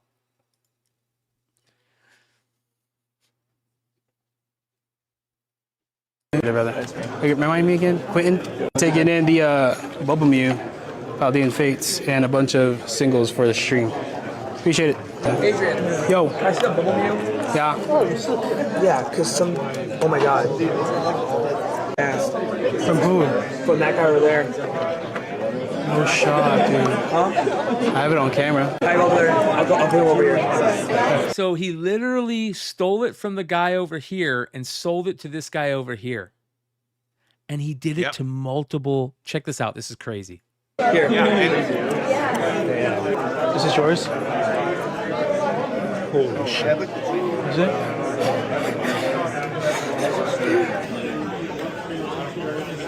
What's up, bro? And he stuck around. So, hot wind that. Yes, and he stuck around. That's the crazy part. The Bubble Mew that you sold me was stolen. So I'm gonna need my money back. Kind of sucks, bro. I trusted you, dude. Excuse me.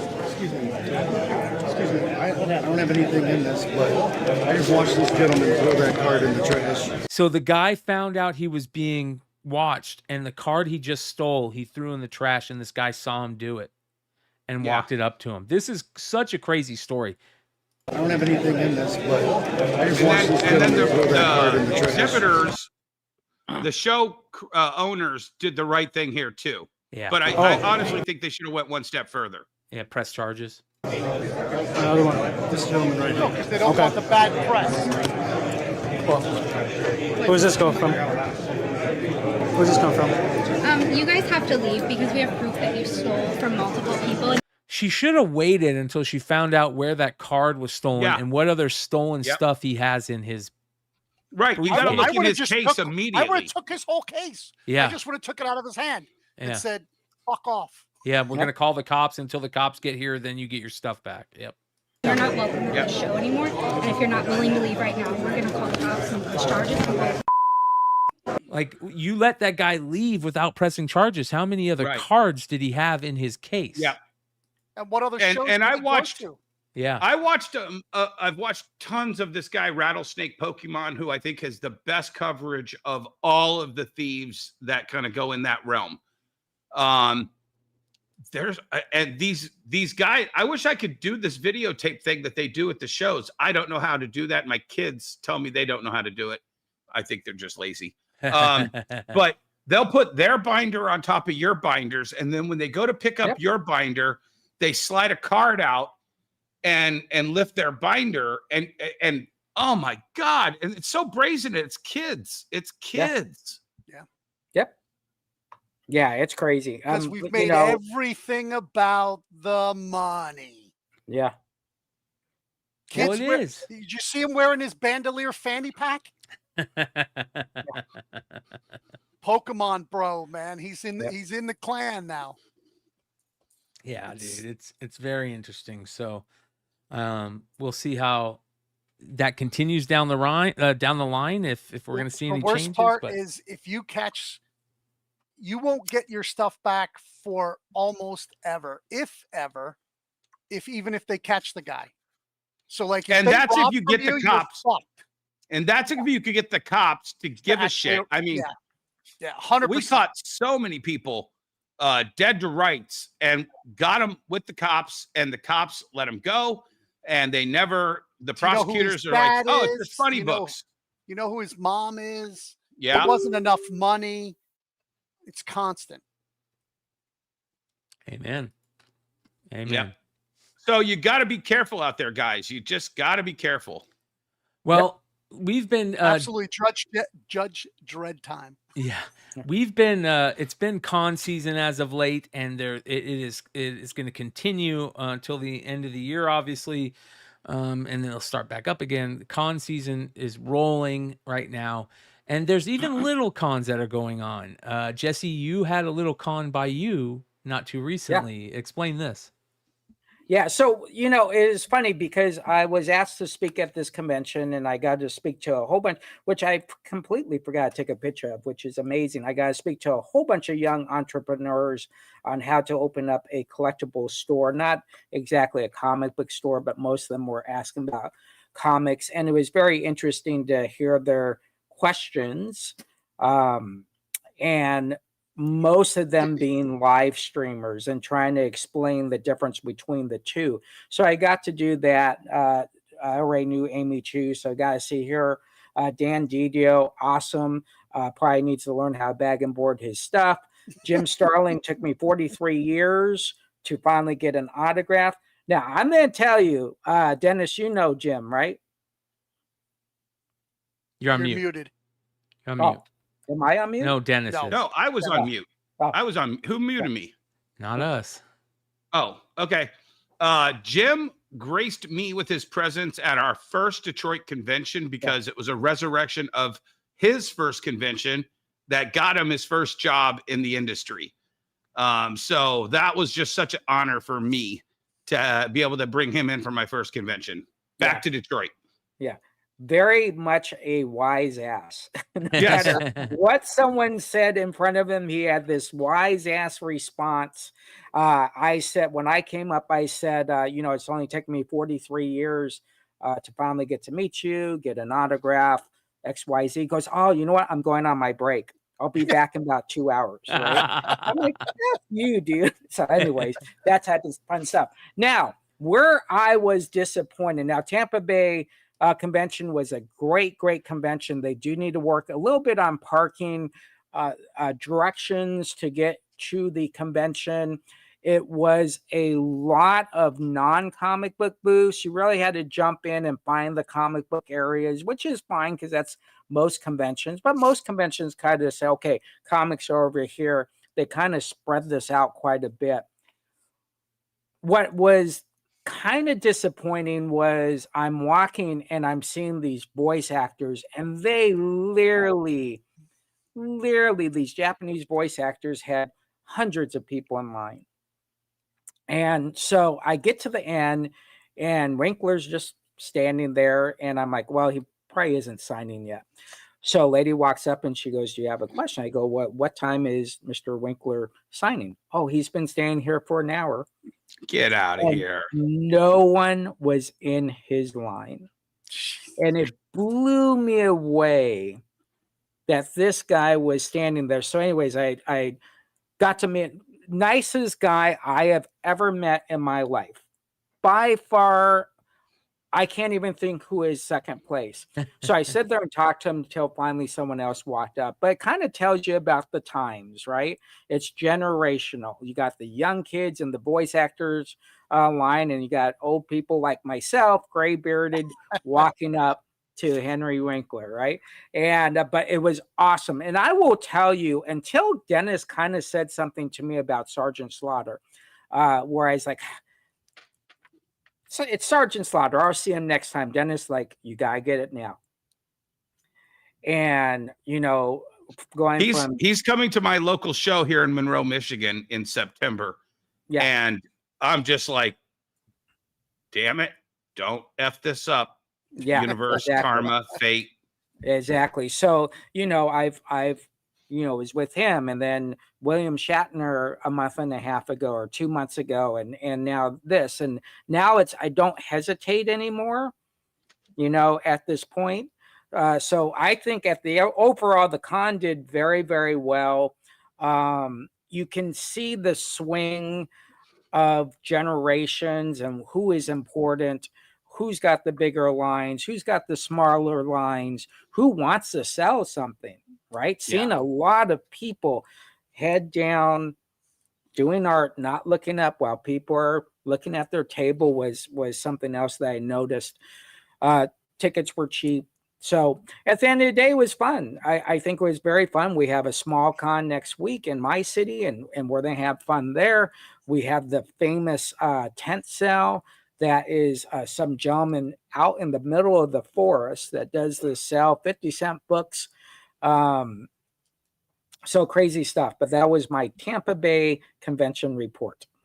I know also that Mark Spears had his, showing at the Farley Con. I know Big Leg and Heroes Reborn, John Ramirez were out there.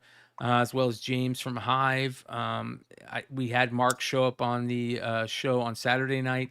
We're going to bring him on tomorrow night to talk about how well the con went. So shout out to everybody that was able to stop by and see Mark at Farley Con. There was a ton of G.I. Joe and Transformer guests there, which, Larry Hama being there is a big deal. So yeah, he lives like 2 towns away from me. I can't get him to come to the shop. That's crazy, dude. That's absolutely nuts. I got Larry to come to my show, and he lost his keys at the airport check, and he didn't know if he was going to be able to get back in his house when he got home. Oh, damn. Yeah, that's hilarious. Did you ask Dan DiDio when he's doing our show, Jesse? So Dan DiDio basically said when he has something to talk about, he'll come on the show. And I'm like, there's something always to talk about. Yeah. I think what happens as our show progresses, and I sent you guys the updated guest list, you see that guest list and people know you got to come to the dance ready to go on this show. And if you're not ready, it's probably not a good show to come on. And I think he's just waiting for a big pop, something to happen to actually come on and talk about. I don't think Diamond is important to him in particular. Obviously, DC isn't. He's off doing his own stuff. But eventually, you know, something pops and we will get him on the show. We're still trying to get more retailers on, folks. Talk to your Bang the Monkey. Get them on this freaking show. Well, that being said, we have talked to a couple of them. We got plans to hit up Kevin from Collector's Choice Comics. One retailer that I talked to recently was Blurred Underground out in Chicago, a retailer out in Chicago that I'm really looking forward to. I believe it was Mike Davis was his name. We're going to get them on to come talk to us. I think that is a big key. I want to get KRS on. I know they're watching the show. They love the show. Yes. But I mean, I think KRS might have been the top retailer at San Diego for events at their booth, for what they brought to the table. I want to get how they built up to that. Yeah. I couldn't agree with you more, Dennis. They had such a great lineup at San Diego that they killed it. Jim Lee at their booth, which was crazy. The heat that they have been putting out lately has been nuts. They had the voice actor of Psylocke stop by their booth at San Diego. Will Jack and multiple artists that were there. This artist right here absolutely killed it on their autographs and everything that they were doing. Yum, is that? I'm not sure if that's how you say it. Kion Yum, EOM, but amazing remarks. Like, look at those. Are you kidding me? Yeah. So I agree. KRS has been, we've talked about KRS Comics a lot on this channel. I do want to shout out, there has been a couple of retailers that have reached out to us lately about sponsorships, and we are currently talking to them, and KRS being one of them. I would love to have KRS sponsor this channel at some point, so we're in talks about that. That's how we as a platform and as me as a content creator can help this industry, is to talk about the retailers that we support on this channel, that we all love on this channel, that we think are doing good things. Now, it's one thing to be, bravado and everything, but the product that you're putting out and how you're laying it all on the mat, right? You're saying, this is what I can give you, and this is what I'm doing to better the industry. Those are the types of guy that we, retailers we love on this platform.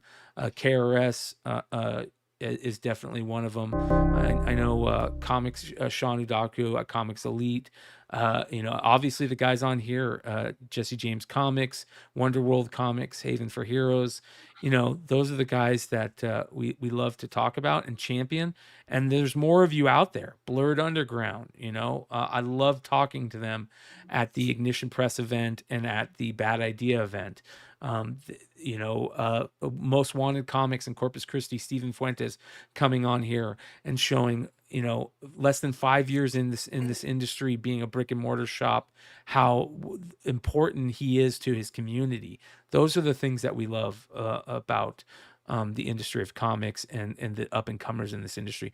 We got a lot of guys who have been here a long time. Obviously, you can see here that we got a lot of guys who have been here a long time. There's a lot of guys that are up and coming that we need to, lean on. And like you say, Dennis, all the time, share your information freely. That's so important. And those are the type of guys that, we want to champion. So couldn't agree more. Pickups. You guys get any good pickups this week? Absolutely. All right. Get back. Well, let me do one before we get to pickups. Okay. Brian, I shared it in the private chat for here. All right.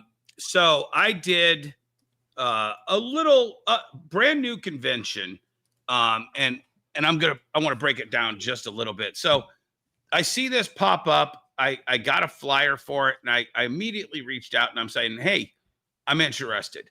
First of all, this is the Suburban Collection Show Place. Novi Expo Center is what we used to call it. And naming rights, and they change the name every 5 years. I have been barred from the Motor City Comic Con for 15 years now. So I have not done a show in this place. And now it's in this anime realm where I'm dedicating a lot more space to it. So I wanted to be there and kind of, plant that seed back into that area and, do that. And much like Jesse was talking about, they had 10 guests at this show, of which I don't know a single one of the names. My kids knew half of them, but they knew every character that they've ever done a voice actor for. Go with the celebrity guests. I don't know who any of these guys are, but I know that kid was swamped the whole weekend. Lucy was swamped. She was right across from our booth. She never had less than 50 people in her line the whole weekend. Wow. Tia Ballard, the cutest thing you've ever seen.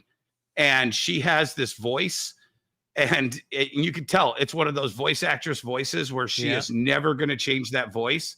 And she was so amazing to every person that was in her line. Like, she would take 5-10 minutes with every person that was in her line. I don't know any of these people, but my kids do. And guess what? That's the market, guys. You can't just do the old crusty comic book conventions that you're used to. You got to branch out and do these other things. Money-wise, it was probably about a third of what I do at our biggest local convention, an anime convention. It was the most competition for the Pokemon market we've ever had. There was at least 15 dealers in that space selling Pokemon and Magic, which is what we dedicated our booth to. And we still did 1/3 of what we do where we have way less competition. And I think probably about 20% of what we do at our biggest shows. But it's a great place. But here's where I think we beat everyone else at. We did so much purchasing, and these were people that would bring their binders full of cards around to and like I said, there was 15 dealers. They took those binders around. What we were offering and what we could offer because of our buying power, we bought probably 80% of the collections that walked into that convention. In fact, the last guy on the last day, second to last guy, he brought his binder around. He'd taken it around 2 or 3 times. And I just walked up and I just said, how much for the whole thing? Well, I was only wanting to sell this, and I only wanted to sell. I'm like, that's cool, but how much for the whole binder? And we went back and forth, and I think we ended up flipping over $10, flipping a coin for $10, and I lost. But I bought his whole binder to the point where we stripped out his whole binder for purchasing the everything. And he was happy, we were happy, but we probably bought 2x of what we actually sold that weekend. Yeah. And our inventory is flush with Pokemon and all the other games. Yeah, exactly. That's the best way to do it, is sell, reinvest, get some new product in. And I think that's very important. Yep. And I'll tell you one more thing. I spent way more than I spent at San Diego Comic-Con, which was the topic of last week's chat. So to answer the question, how much did I spend? I actually spent $1,420. However, I bought $220 for this guy over here. So I only spent $1,200 the entire weekend. It cost me $275 to ship all that back to me. I sold a couple things just today. So I believe I commented on one. The prize is going to go to anyone who was in the chat, correct, Brian? Yeah, that left up in the chat. And it looks like this was it, right? You were the closest to the whole. This is Swalty Boy said, so proud of the community that Brian and the gang have built and the information given freely. All gas, no brakes, fellas. I salute you. And Dennis either barely spent anything with him running around all week or spent a shit ton. Everyone's going high, so I'm going low. I bet he spent less than 1K, maybe even less than 500 on goodies. Whoever wins, enjoy the bag. So I've got a special prize for him, but Brian, if you could do the drawing for who's going to get the bag, and I'll send that off as soon as I get the information from that. Yep. And because he said no gas, no brakes, Dennis, you have to do the Jacob Fatu, his move that he does. The who? What? No gas, no brakes. Jacob Fatu. Come on, man. I don't know who that is. You don't know who No Gas, No Brakes is? Nope. We don't watch wrestling Channel 5 anymore. News, baby. Boomer. The best part of my wrestling died last week. Oh, no. Fatu though, he's got to be one of the family. Yeah. Oh, yeah. It's like his son, cousin, uncle, whatever it is. Someone had mentioned Rick Shea, famous Faces and Funnies. He just moved to a new location. He can come on the show when he fixes his toilet seat in his bathroom. When he fixes that, then he can come on. Almost broke my neck on that thing. It just slid right off. I'm like, you just moved into this huge place and didn't fix your toilet. Lauren Becker, we'd love to have Lauren on. We've all known Lauren forever. Great guy there as well. Gal. Great gal there as well. Yeah. So no, Lauren is a guy. Lauren is a guy. Oh, really? I don't know. Lauren is a guy's name. Okay. Thank you. Oh, it's both, but yeah. Yeah, it is both. That's okay. I did that with Shannon Denton. So yeah, like I can't meet. Great to don't meet do it to her. Shannon Sharp though. Yeah. Oh yeah. And don't do it to Chris Everett. Yeah, Chrissy Everett. All right, let's see here. Let's go. What is 5 + 8 = 13? Get YouTube comments. And so go ahead and start pickups while he's doing it, guys. Okay. Sorry, I just wanted to segue into those two topics. Okay. Emmett, you have pickups? Oh, yes, I do. Okay. You want to go first? Yeah, you go first. Well, there was a little bit I left at the store because it needs to be taken care of. I bought it. If you're not from the East Coast, you might not know of this, but if you're old enough, you've probably heard of it. I got a stack of Village Voices from the 60s, a stack of The Realist, which was another Soho. Yeah. There. And then the East Village Other. Ooh. Stack of those newspapers. So on top of that, Splendor. I just submitted one of those to PSA. Oh, I'm jealous. I'm so jealous. And actually, Red Hood pressed it. Are they signed? 2, no, 3, 4, 5, 6. That's amazing. 7, 8. I think I have to missing 9, and then I have 10, 11, and 13. Okay. That's awesome, dude. Yeah. I got a full set like this, and it was all unbagged and boarded in a paper bag. Oh, this was in a cooler. Oh my God, dude. Wow. It's amazing some of these books even survive. Yeah. Yep. So number 2 is really filthy. Yeah. Number 1 is really nice. That may be, I might have to PSA that. I might Filthy on the outside and the inside. Yeah, there was some other filthy books with it too. So that's a good thing. Some Zap and Old Robert Crumb. They weren't first printings though. So yeah. Yeah, that's the father and son came in. The son had a little comic book collection. I thought I overpaid until I went thoroughly through the comic book collection. There was every issue of Frank Miller's first Dark Knight returns.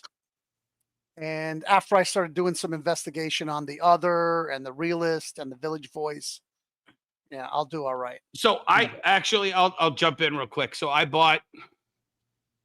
took the whole weekend off.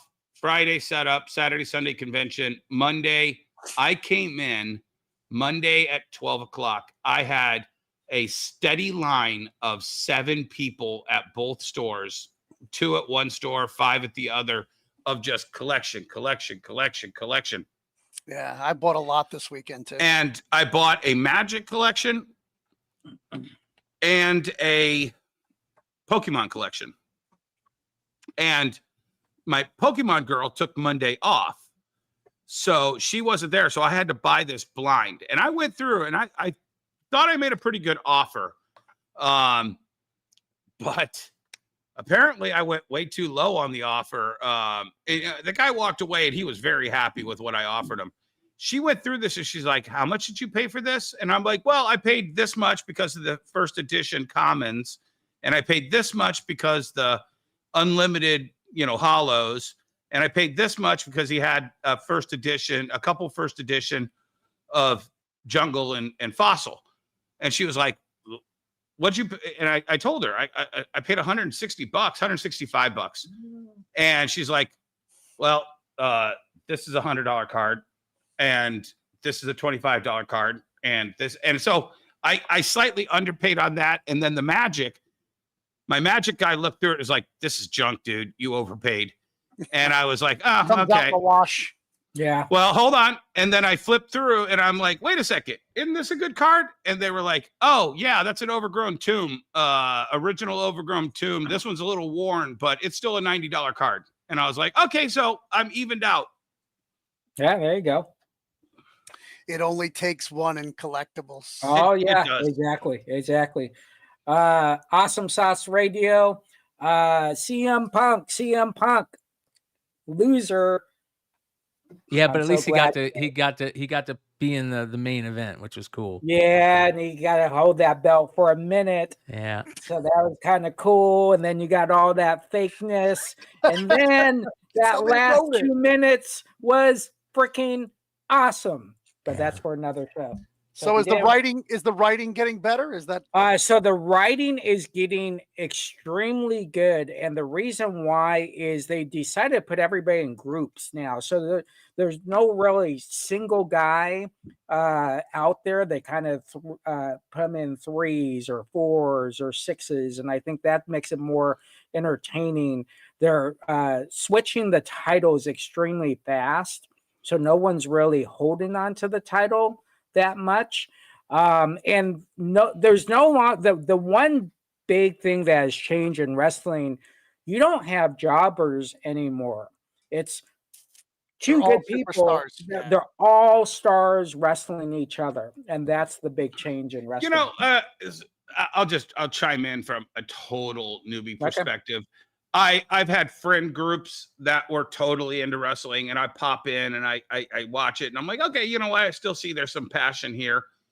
I just don't think, there's a handful of wrestlers that I think are top notch, top tier and amazing performers. But these new groups, they get 1 or 2 that I think are at the level of a Hulk, an Andre, a Big Show, a Triple H, Undertaker, there Kane. There's so many of these guys that just can't rise to that performance level. I mean, they're there with the technical level, they're there with but the performance level, it takes another level of, body performance and kayfabe. Well, I do want to say something about CM Punk, right? And I know CM Punk gets a lot of hate, but I freaking love the guy. The guy. Oh yeah. Yeah, the guy put it all out there. He went and tried MMA. He gave a shot at that. He came back, and not only that, he's one of us. Eggplant Comics says CM Punk bought a Punch 12 at San Diego Comic-Con from Golden Age Guru Jeff, who just recently got that book. So I mean, and by the way, Golden Age Guru's booth was right next to our booth at San Diego. So I wonder if CM Punk came over and saw some of the G.I. Joe covers. I would love to bring CM Punk on the channel to talk about comic books.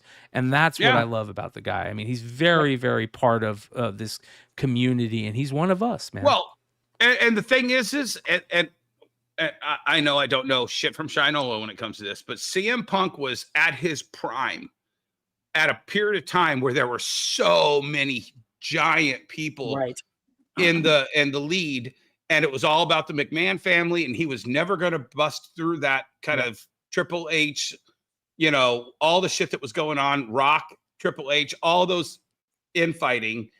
He was always going to be kind of down here in the middle. When if he had had a period of time 5 years after that where he was at his peak, he could have been a John Cena. He could have been, just a top of his game wrestler. Yeah, he came in just as the Attitude Era was ending, and that was the challenge there for them. My pickups. All right, I got a few. I finally got this set. I know it's not a big set, but I got Atomic Toy Box by Aaron Lopresti. Love it. Love Lopez. Oh, I love it. Yeah. Just awesome, clean books. Finally got a set in. I got this, and I've never actually had this in my hand, and I always liked Wonder Woman, those bondage covers, but this one was kind of unique for me, which is Wonder Woman 209, which was bondage with her on the cover as a kid, which I thought was very, very interesting to see something like that. We're talking about the collection that I just picked up. And that made it past the comic code. Yeah, that's what I'm saying. If you look at this, if you look at that cover, just because of the bondage, but then having a girl on the cover, a kid on the cover on top of it, very, very unique there. And then I'd shown you guys this week, but I hadn't shown everybody here. I picked up some Star Wars number ones. Just a few? Yeah. So we picked up all those, got a couple of newsstand editions as well. Sweet. And then on top of that, I picked up this book, which is awesome. We get these all the time, right? Very cool. But then I also picked up this one. So I thought that was kind of cool. But then I also picked up this one. So I picked up those three during the weekend. And when I did that buy, I didn't look at anything else. And guess what else he had in that? Oh, nice. It used to be a $600 book. Now it's $100. Yeah, I know. Wait, are those newsstands or directs? No, it's one. These are, both are directs. Okay. Yeah. And then just a fun book that I never knew existed. Doing this 43 years, Overstreet Advisor, all this cool stuff, selling books all the time. And I know he's going to be hot this year, but I never knew this book existed till today. I picked up a Lobo Cop #1. Yeah. Oh, wow. I haven't seen that either. Yeah. Very, very interesting. It kind of has like Predator hair and all. Well, I guess Lobo has Predator hair and all that. But that's kind of my pickups. I also want to announce that Just James Comics is now sponsored by 28 years later. So that was kind of cool. And then we picked up the Smurfs today. So we are on fire. We're going to work on the wrestlers next, though, because I think that's what's going to bring us more pop. So very cool. All right. Let's pick our winner for a comment from last week. Let's see what this works. Is this gonna work? And whoever wins, get a hold of me through Instagram, and also the guy that was closest to the hole. I got a second prize for you that I think you're gonna like. 9 + 9 = 18. Enter. All right, here we go. Get YouTube comments. All right, here's your winner. Charbidis says Dennis. Is that the guy that commented? No, no. Dennis spent $15,001. Dennis spent. Yeah, and that's the guy I made the comment. Dennis rhymes with tennis. Dennis rhymes with penis. Yes. Yes. Yes. So yes, there you go. Hopefully he'll learn to spell my name properly. Yeah, there you go. Make sure you reach out. No one spells my name right. Make sure you reach out to Dennis on IG. Dennis, what's your IG? At DL Barger 313 on IG. If you don't do IG, find me on Facebook, Dennis L. Barger Jr. There you go. There you go. I forgot I had one more pickup. You guys all know this story. In 1983, he loves Hawkeye. Yeah, I love Hawkeye, my favorite character of all time. I mowed 5 lawns for this book. Love this book. And I realized I never had a second appearance till today. And I've always sold them, but I just never really thought about keeping one. So I finally picked up a second appearance. And I love Black Widow there. Yeah. Back in the day. Holy cow. But I did pick up that. So I'm very excited. I'm probably the happiest I have ever been in the comic book industry. I think creating, Dennis has the hippie store. I've got this new boutique store. I'm having fun. I'm meeting a whole new customer base in a whole different part of the country, and realizing we all just love comics. We just love different things, right? Yeah. So that's the fun part that I've enjoyed being out here in Florida and opening up a new store. So very cool. All right, you guys, anything else that we have before we call it a night? I think that's about it. I just want to there's a lot of, like you said something earlier, Brian, and that the flippers are really what's moving and keeping it going. My TikTok blew up and 95% of all the comments are, I read my books, I keep my books. And I think the readers are being neglected by the community, and they're kind of pushed out or missing out on books they would want because they're getting bought up, and then they feel like they get sour grapes and they want to leave. Right. But isn't that generational? Because Brian comes from a different generation than us. Who's on TikTok? Who's on TikTok? Well, yeah. There's no old people on TikTok. But here's the thing. So I want to address this on a couple levels. And yes, Emmett, I think you're right. It's a shame when so many comics that are great reads are bagged and boarded and never breathe oxygen again because they went into a collection. But there's a lot of books that are in circulation because flippers bought them, and somebody who discovers it when the trade paperback comes out gets to be able to buy that, because the collectors, they'll never put that in circulation. They'll die with that copy. So just, to take it one step further, my first brush with fame was I was a toy scalper. I made it on the front page of the Wall Street Journal. And I always had one guiding principle. And this was, hey, look, it's rationalization, it's justification, but I still believe this to this day.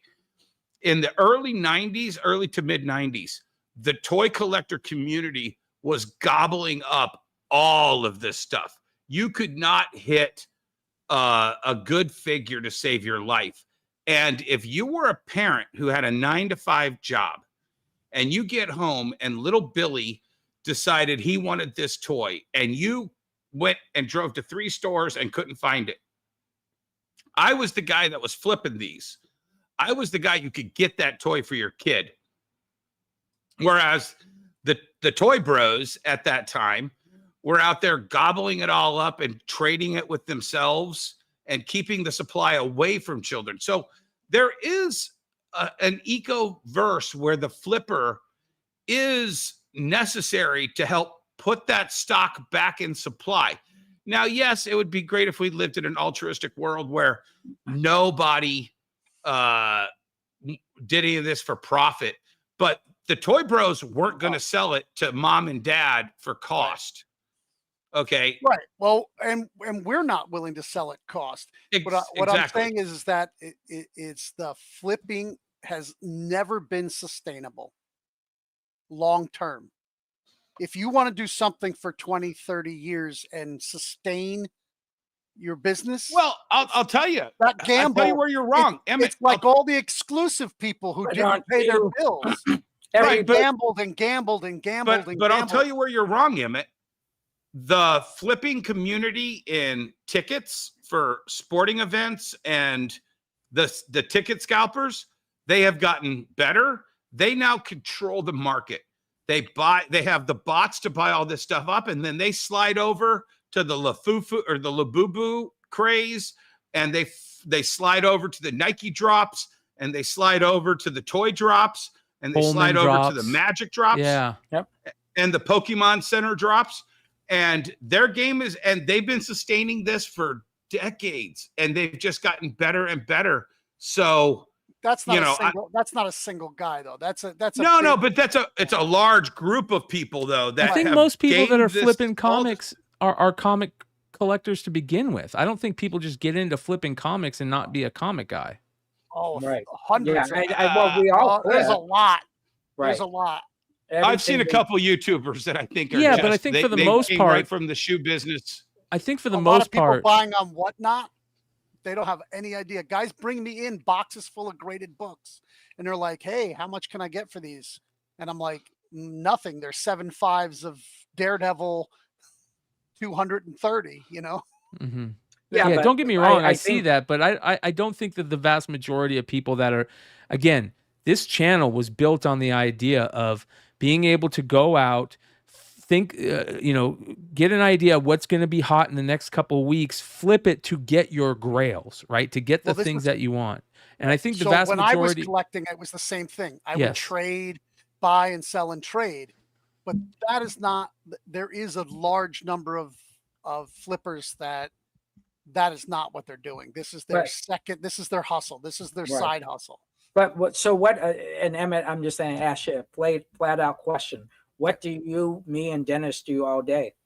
Don't we flip our books? Aren't we selling? Absolutely. But the ecosystem needs readers, not to last. It's lasted a long time. Right. And every time it's dipped down, who's been there? The readers. And then they start writing really good books. They bring in really good writers and really good artists. And then and then it changes. There's a couple moments where that was so true, Emmett. I want to say there was 500,000 copies of Batman #1 by Scott Snyder and Greg Capullo. Yeah. In the market. DC had no returnability on it. They were in the market. There was a point where that book was $100 raw. Oh yeah, sure. It wasn't from scarcity. No. It was from the fact that when that first trade paperback, Court of the Owls, came out, and that second trade paperback came out, everyone wanted to own the first appearance, the first print. Exactly. And so the readers do drive markets, but the speculators are the ones that I think are the ones that put those back into the industry, into the ether, to kind of capitalize on that. And they're part of the mix. I don't know what part of the mix they are. They drive the market beyond the basic comic book fan. It's funny, if you get a reader who comes in and they say, "Hey, I want to start reading this. What issue is on?" It's on issue. It ended, right? Right. But I can get you the trade. Oh no, I can't afford the trade if you can get me the singles. Even though it's cheaper to get the trade, but they're so used to reading comic by comic. I finally read Stray Dogs last night, right? And amazing. It was amazing as a dog lover. There's a couple panels I wish they would have taken out, but that's okay. They have to get that emotion going. I wasn't going to go get a trade. I want to read the singles, and that's how a lot of us are brought up, reading floppies. And I think that's kind of where we're at, but we need both. At the end of the day, we need both. Right. And I'll tell you what, where they need us the most, us, the three of us, and Brian, you're kind of in this camp too, is look at that top 10 list. I not your top 10 list, Brian. Sorry, I listened to Tom's. But nobody was hoarding any of the books on Comic Tom's top 10 list. The current market 544 or Fantastic Four. You don't think somebody found a plethora of those? Oh, no. Somebody found a plethora of that, but nobody, created including the meme. Right. Nobody, including the three of us, had bought West Coast extra Avengers, of that book to put in a box and save it for that moment. Listen, I can guarantee you I have $20 and $30 books in my dollar bins. Yes. I don't have time to go back through my dollar bins. And doesn't matter. They're Avengers not gonna sell 35, $40. West Coast Avengers 35. I loved that book when it came out. But there's no way anybody had a stack of those. Wasn't on my bingo card. The one dumb jackass who decided to grade that thing and have the 9.8 on eBay waiting for it to sell when Robert Downey Jr. posted that picture. You're an idiot, but congrats, you got the money. Yeah. Because nobody knew that was going to be a relevant book. You know what, Brian?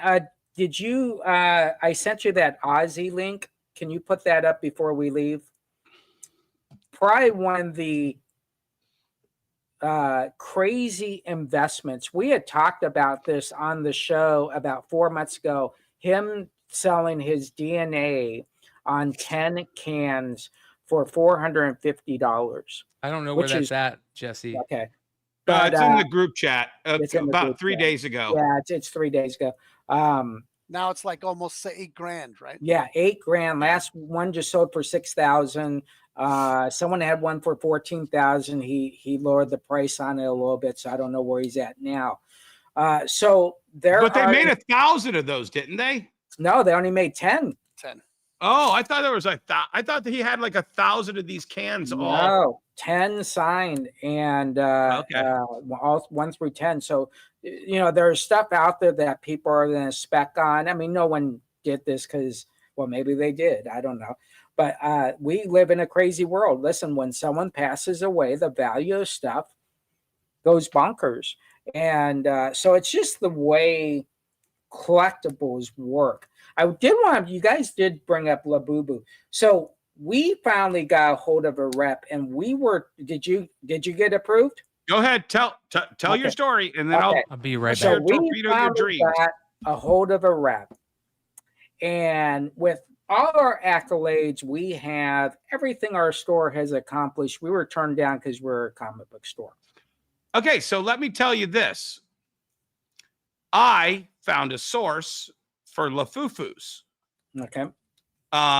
I think the market for Lafufus, I thought this at the point at which I was seeing Lafufus everywhere, but there was only one place you could get Labubus, and they wanted $80 to $100 a box for them.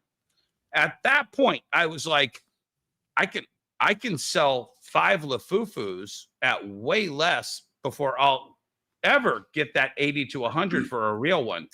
And it was Red Hood. Red Hood, are you still in the chat? The second Red Hood was like, hey, I got to find some Labubus for my nieces. And I was like, oh, dude, okay, yeah, there's one place selling them on the floor. I'll take you there. And he goes, oh, yeah, man, they're 4 years old. I'm like, fuck that, Hood. Call me. I'll send you 2 Lafufus. 4-year-olds don't care if they get a Labubu or a Lafufu.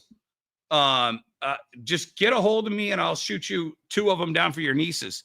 I don't know if you ever picked them up, but I bought 4 dozen Lafufus. And guys in the chat, Labubu is real, Lafufu is fake. Okay. But universally, everyone calls the fakes Lafufu. I found a source for them. I'll tell you the price, $10 a piece. They told me you can't sell them below $20 because that's what everybody we're selling them to in your area is selling them for. I said, no problem. I'm selling them $20 a piece, 3 for $50. I'm not putting them in the fake box. I'm just ripping them and throwing them in a big plastic bin on my counter. We have sold 3 dozen of those 4 dozen, and I ordered 3 more dozen today to restock that. In the 2 weeks I ordered them before I left for San Diego. They arrived like mid San Diego, I think on the Friday of San Diego. My daughter built the display while I was gone. In 2 weeks, guys, 2 weeks, we have sold 3 dozen Lafufus at $10 profit per Lafufu.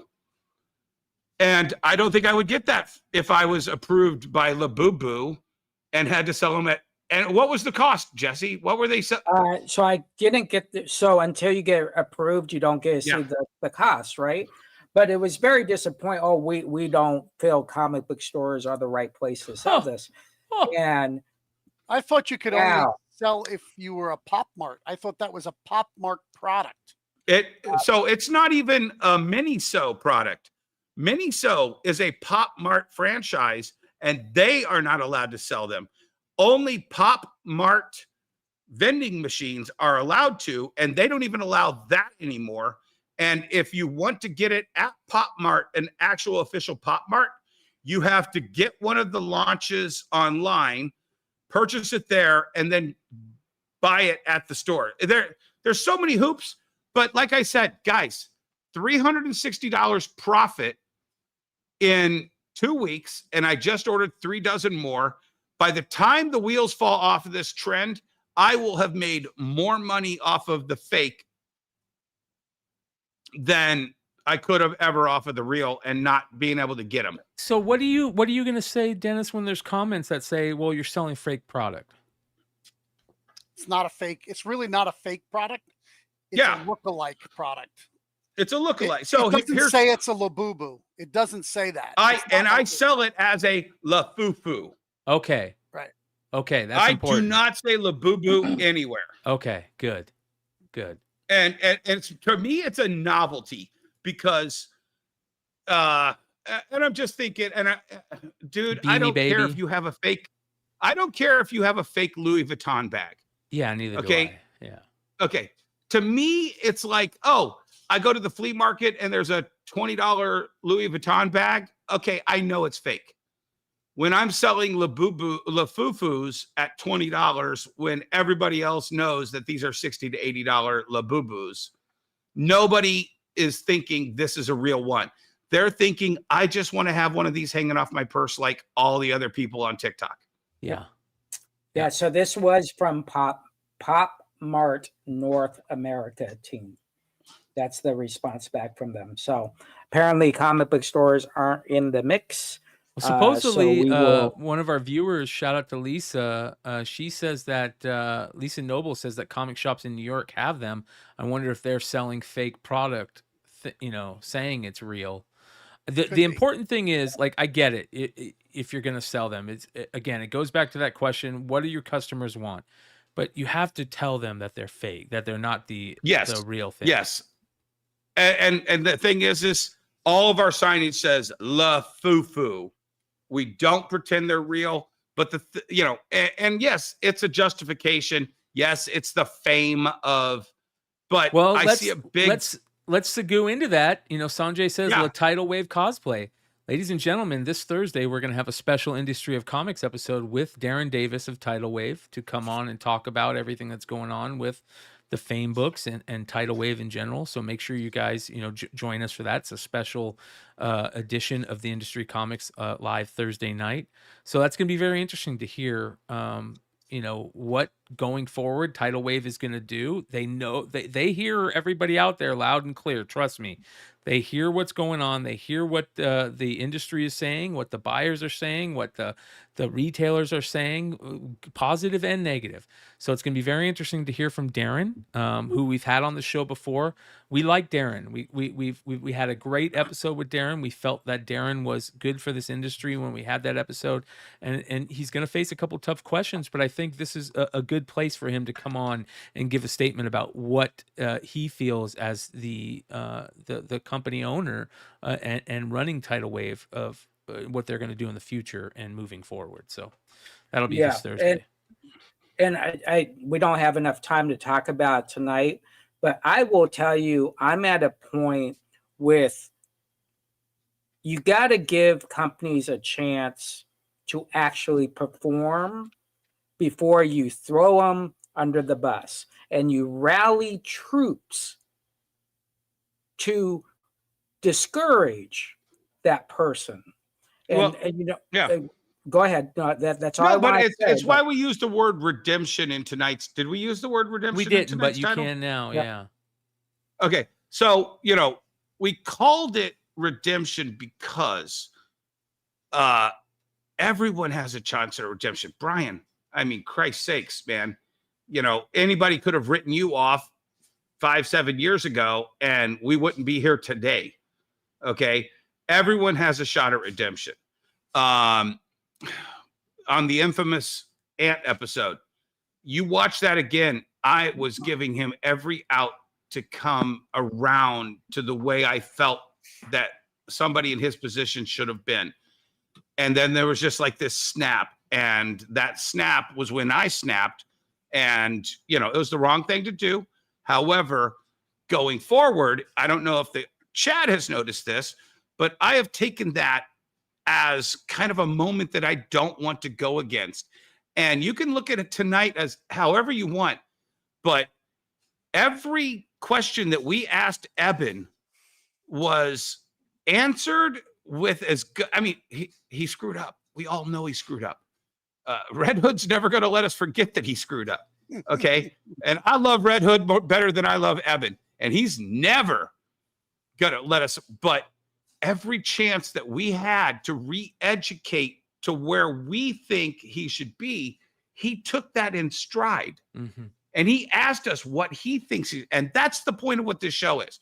Right. I was wrong for jumping when I jumped. I was wrong for jumping in episode 5 when I called people bottom feeders. But just like their redemption, I feel like I'm getting kind of a redemption. Amen. Yeah. Yeah. But and I understand that, but we Soft. should not. I think what call me a pussy, Brian. Yeah, Call there me you a go. pussy. Yeah, there you That go. was me. Yeah, I was like, has he been keep on going on? I thought the Kleenex was coming out next. Yeah, I know. We have a great platform. I guess my point is this: we have a great platform, and a lot of us have platforms to talk to people, and we should try to use those to be positive, to give hope, to help someone in our industry be successful. But when you write op-eds about a company who hasn't done one freaking thing yet other than create a catalog, and you come out and you say he is not right for the company, he is going to fail. He doesn't even know. Look, Adam doesn't know, because I pay 35. I only get 35% off of DC Comics. So that means DC Comics and Lunar should be out of business, because they're charging me more than giving me less than a 40% markup. Right. For those of you guys that don't understand what we're talking about, let's just get into it. We're already halfway into it. Let's do it. Adam, Adam Freeman, who also he runs Prana. He runs Prana marketing, direct marketing. He was working. He worked for Bad Idea at one point. He had his own comic book store. I believe he won an Eisner way back when. He came out on a Facebook post and kind of called out Filbo distribution in a way where, listen, I think he made some valid points, but I think the problem is that he kind of had a couple shots in there that soured some people, specifically stating that it was charity work. And I think that's a mistake. But I think that he did bring up some valid things. But as soon as you throw that shot in there as charity work, it takes all those valid points off the board, and it just becomes a I'm going to defend myself thing. And it turned into kind of a shit show in the comments. And it's very what did interesting. I miss that you thought was valid points? Because when I read through it, I thought that, like, I didn't catch where he was making a point. Well, if there wasn't valid points, I don't think that you would have retailers in the chat agree with him. Does that make sense? Can I back it up a little bit though, Brian? Yeah. Okay, so Atom ! Freeman is a known nemesis of mine. So I'm going to preface this that I've seen one time where Adam brought something to the table that the entire industry could, and that was at San Diego this year when he brought V-Friends to the retailer community. So let me preface with that. Adam was a retailer. He was in publishing, marketing, and now marketing, more marketing. what does marketing have to do? And this was what I actually commented on it. What does marketing have to do with shitting on your product going to more distributors and giving the people that you are trying to get in front of customers into more hands of more retailers? If somebody offers a better deal than Filbo, then go with that. But it doesn't matter if somebody doesn't want to go to Lunar and buy whatever Filbo's pushing because of very specific reasons that a lot of retailers like me feel, then their other option to get this into the hands, more publishers, more distributors, more hands in retailers. Yeah, definitely. And here's the thing. He has a platform that Philip could have came on. They could have discussed it live. And that's why you should use your platforms instead of going writing ridiculous stuff like this, getting retailers. When retailers respond to something, they don't have to respond to. By the way, did Rich actually use my comment in this? I don't know. Let's take a look. I think asking for myself. Yeah. There he is. There you go. At comic book retailer Dennis L. Barger butted in. So guilty. Anyways, yeah. This is the, if you guys want to check out the Bleeding Cool article or the Facebook post in itself, it's in the Bleeding Cool article. There's the link. Listen, I think it's very interesting, the discourse in this whole, with Filbo Publishing. We've had Phil Russert on the channel twice. I am open and I'm for any extra competition in this world. I think it's always better. It's the same reason that we like Lunar and Penguin Random House and not just Diamond doing the distribution. There is always place for competition and makes everything better and cheaper for us. And, it gives us a choice, and that's important. But to say that Adam, here's the other thing, devil's advocate, to say that Adam hasn't been in this industry and hasn't witnessed this industry and been a part of this industry and doesn't have an opinion that's valid is also not true. He has a valid opinion, and I think a lot of people agreed with him on some of that stuff. If they didn't, they wouldn't have responded in the way they do.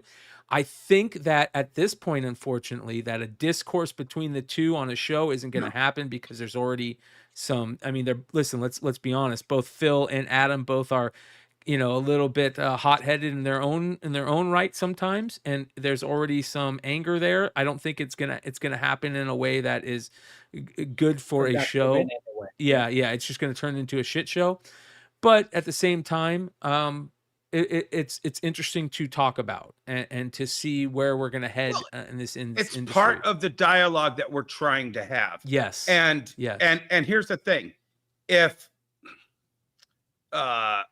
if Adam Freeman can present the V Friends, and I can walk up to him and go, wow, this is the biggest needle mover you've brought to the game. And then the day after that, he's like, Filbo, don't come to this game. I think you're going to ruin comic books because of this game. And Jesse, you're old enough, and I'm old enough. Sorry, Emmett, you're not old enough. You never heard the game. You never heard that one. Jesse, you remember when some publishers were 35% off at Diamond? Yeah, 40% off at Diamond, 45, and they had to go to 50% and jump through the hoops of FOC before they were considered legitimate. Who is Adam fucking Freeman to say that anybody signed with Filbo isn't legitimate because Filbo's only 40% off? I remember the publishers that I supported at 35% off, at 40% off, at 42.5% off 20 years ago in this industry. And guess what? Adam supported those publishers then too.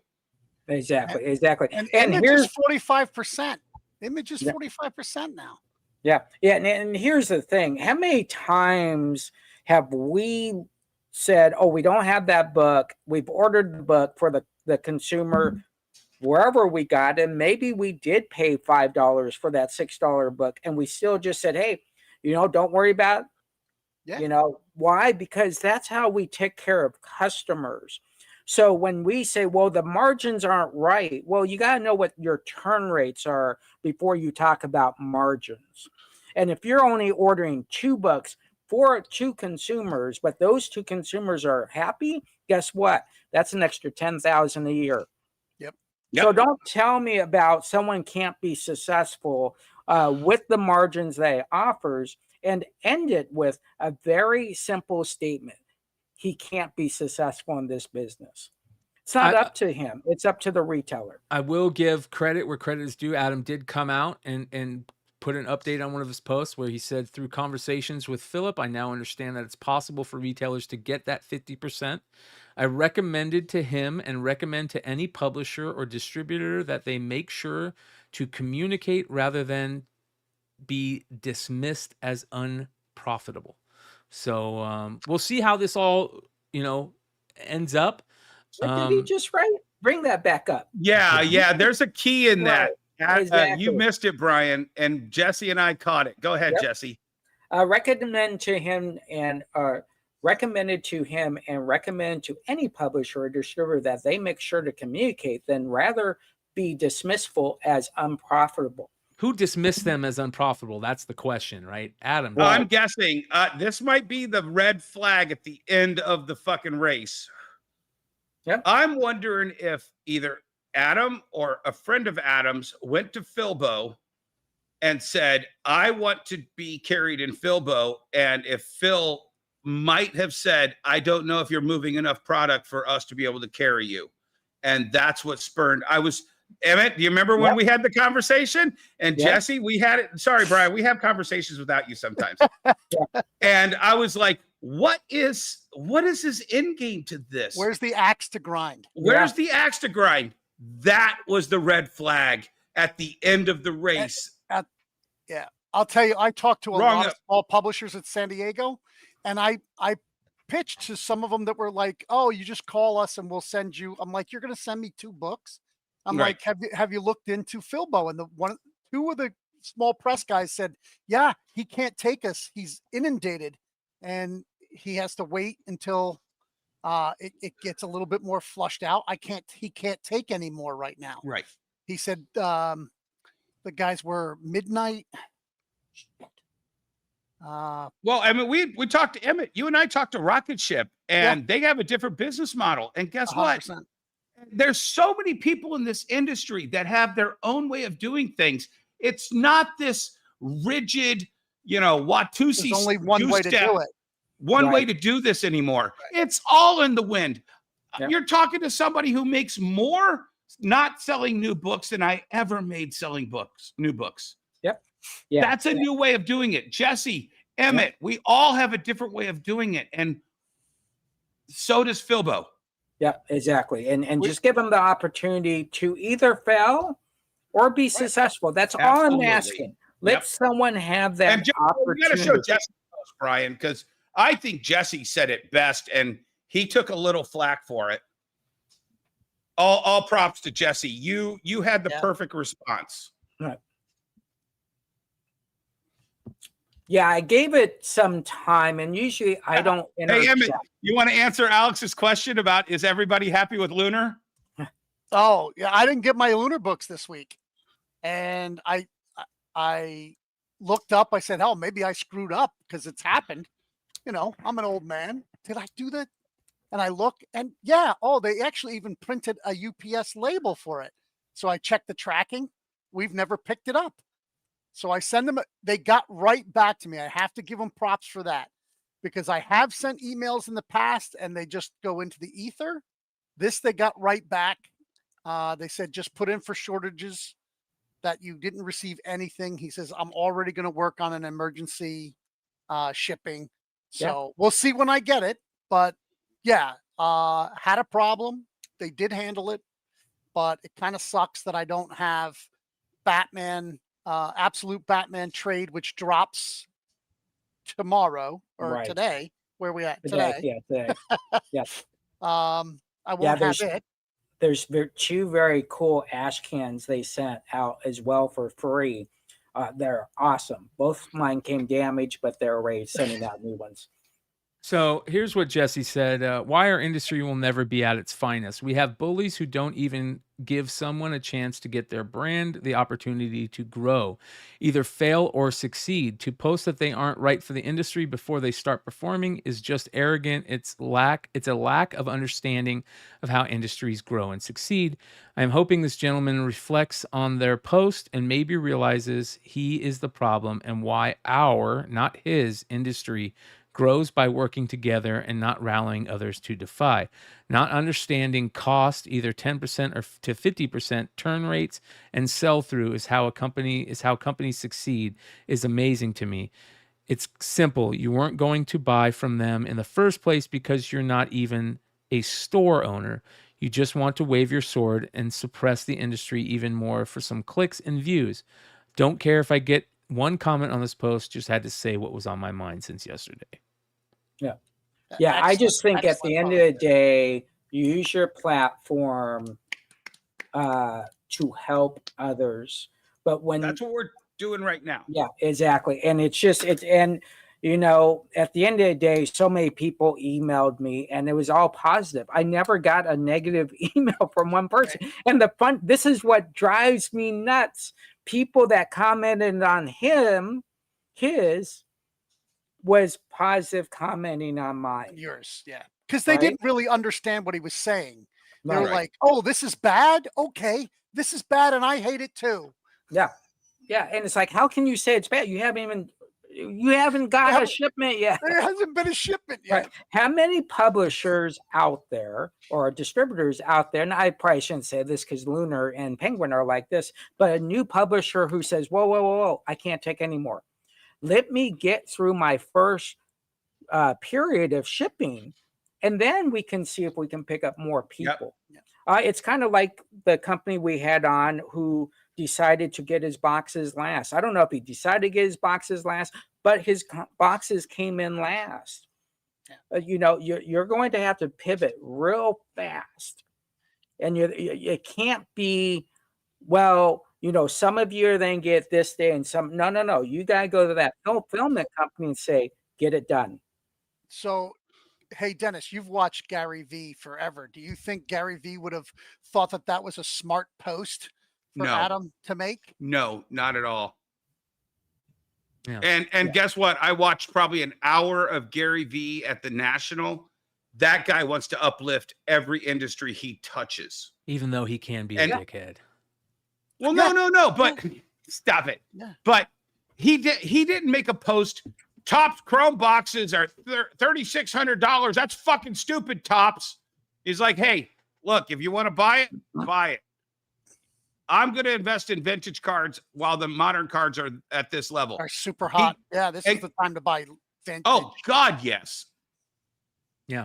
Well, speaking of that, I've had multiple people in the chat today ask when I will be doing my next vintage card sale. I had a really successful vintage card sale.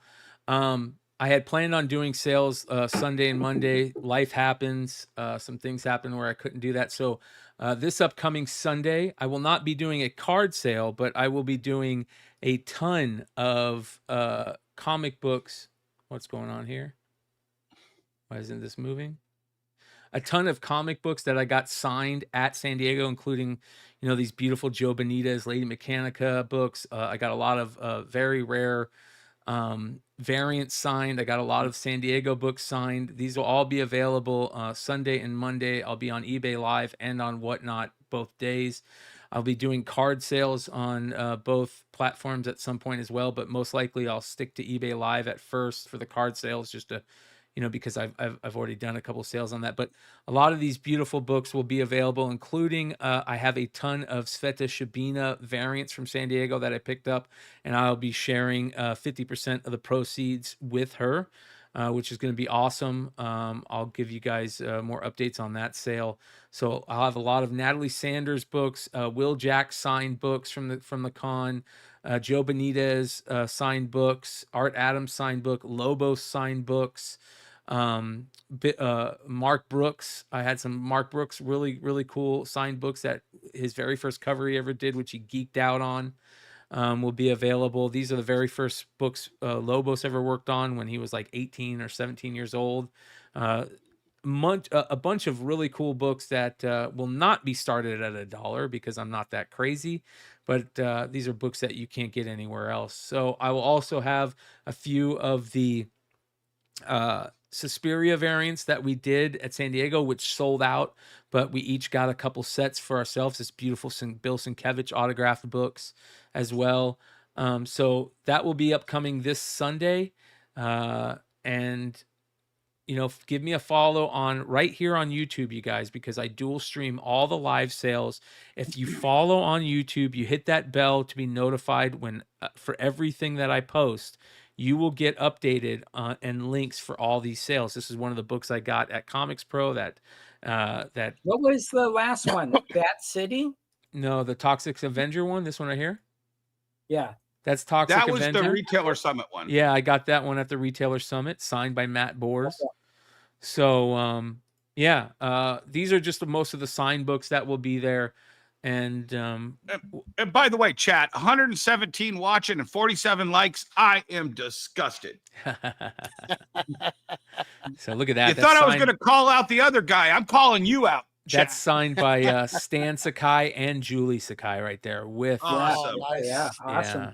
So, but yeah, so if you guys are interested in it, look at this. How about this one? This is the Billy Ripken card issue, where inside the interior is the Billy Ripken fish face card that Matt Groening did, and this is signed by Bill Morrison. So I'll have some of these, you know, special books available. And then we also keep your eye out on Beyond Wednesday's webpage, beyondwednesdays.store, for signed Beyond Wednesday's grommets variants. I was able to get some of the guys all in one place to sign them. Some of the guys I still got to get some of more of those signed, but we'll have very few of those available for people to buy. So make sure you're keeping an eye.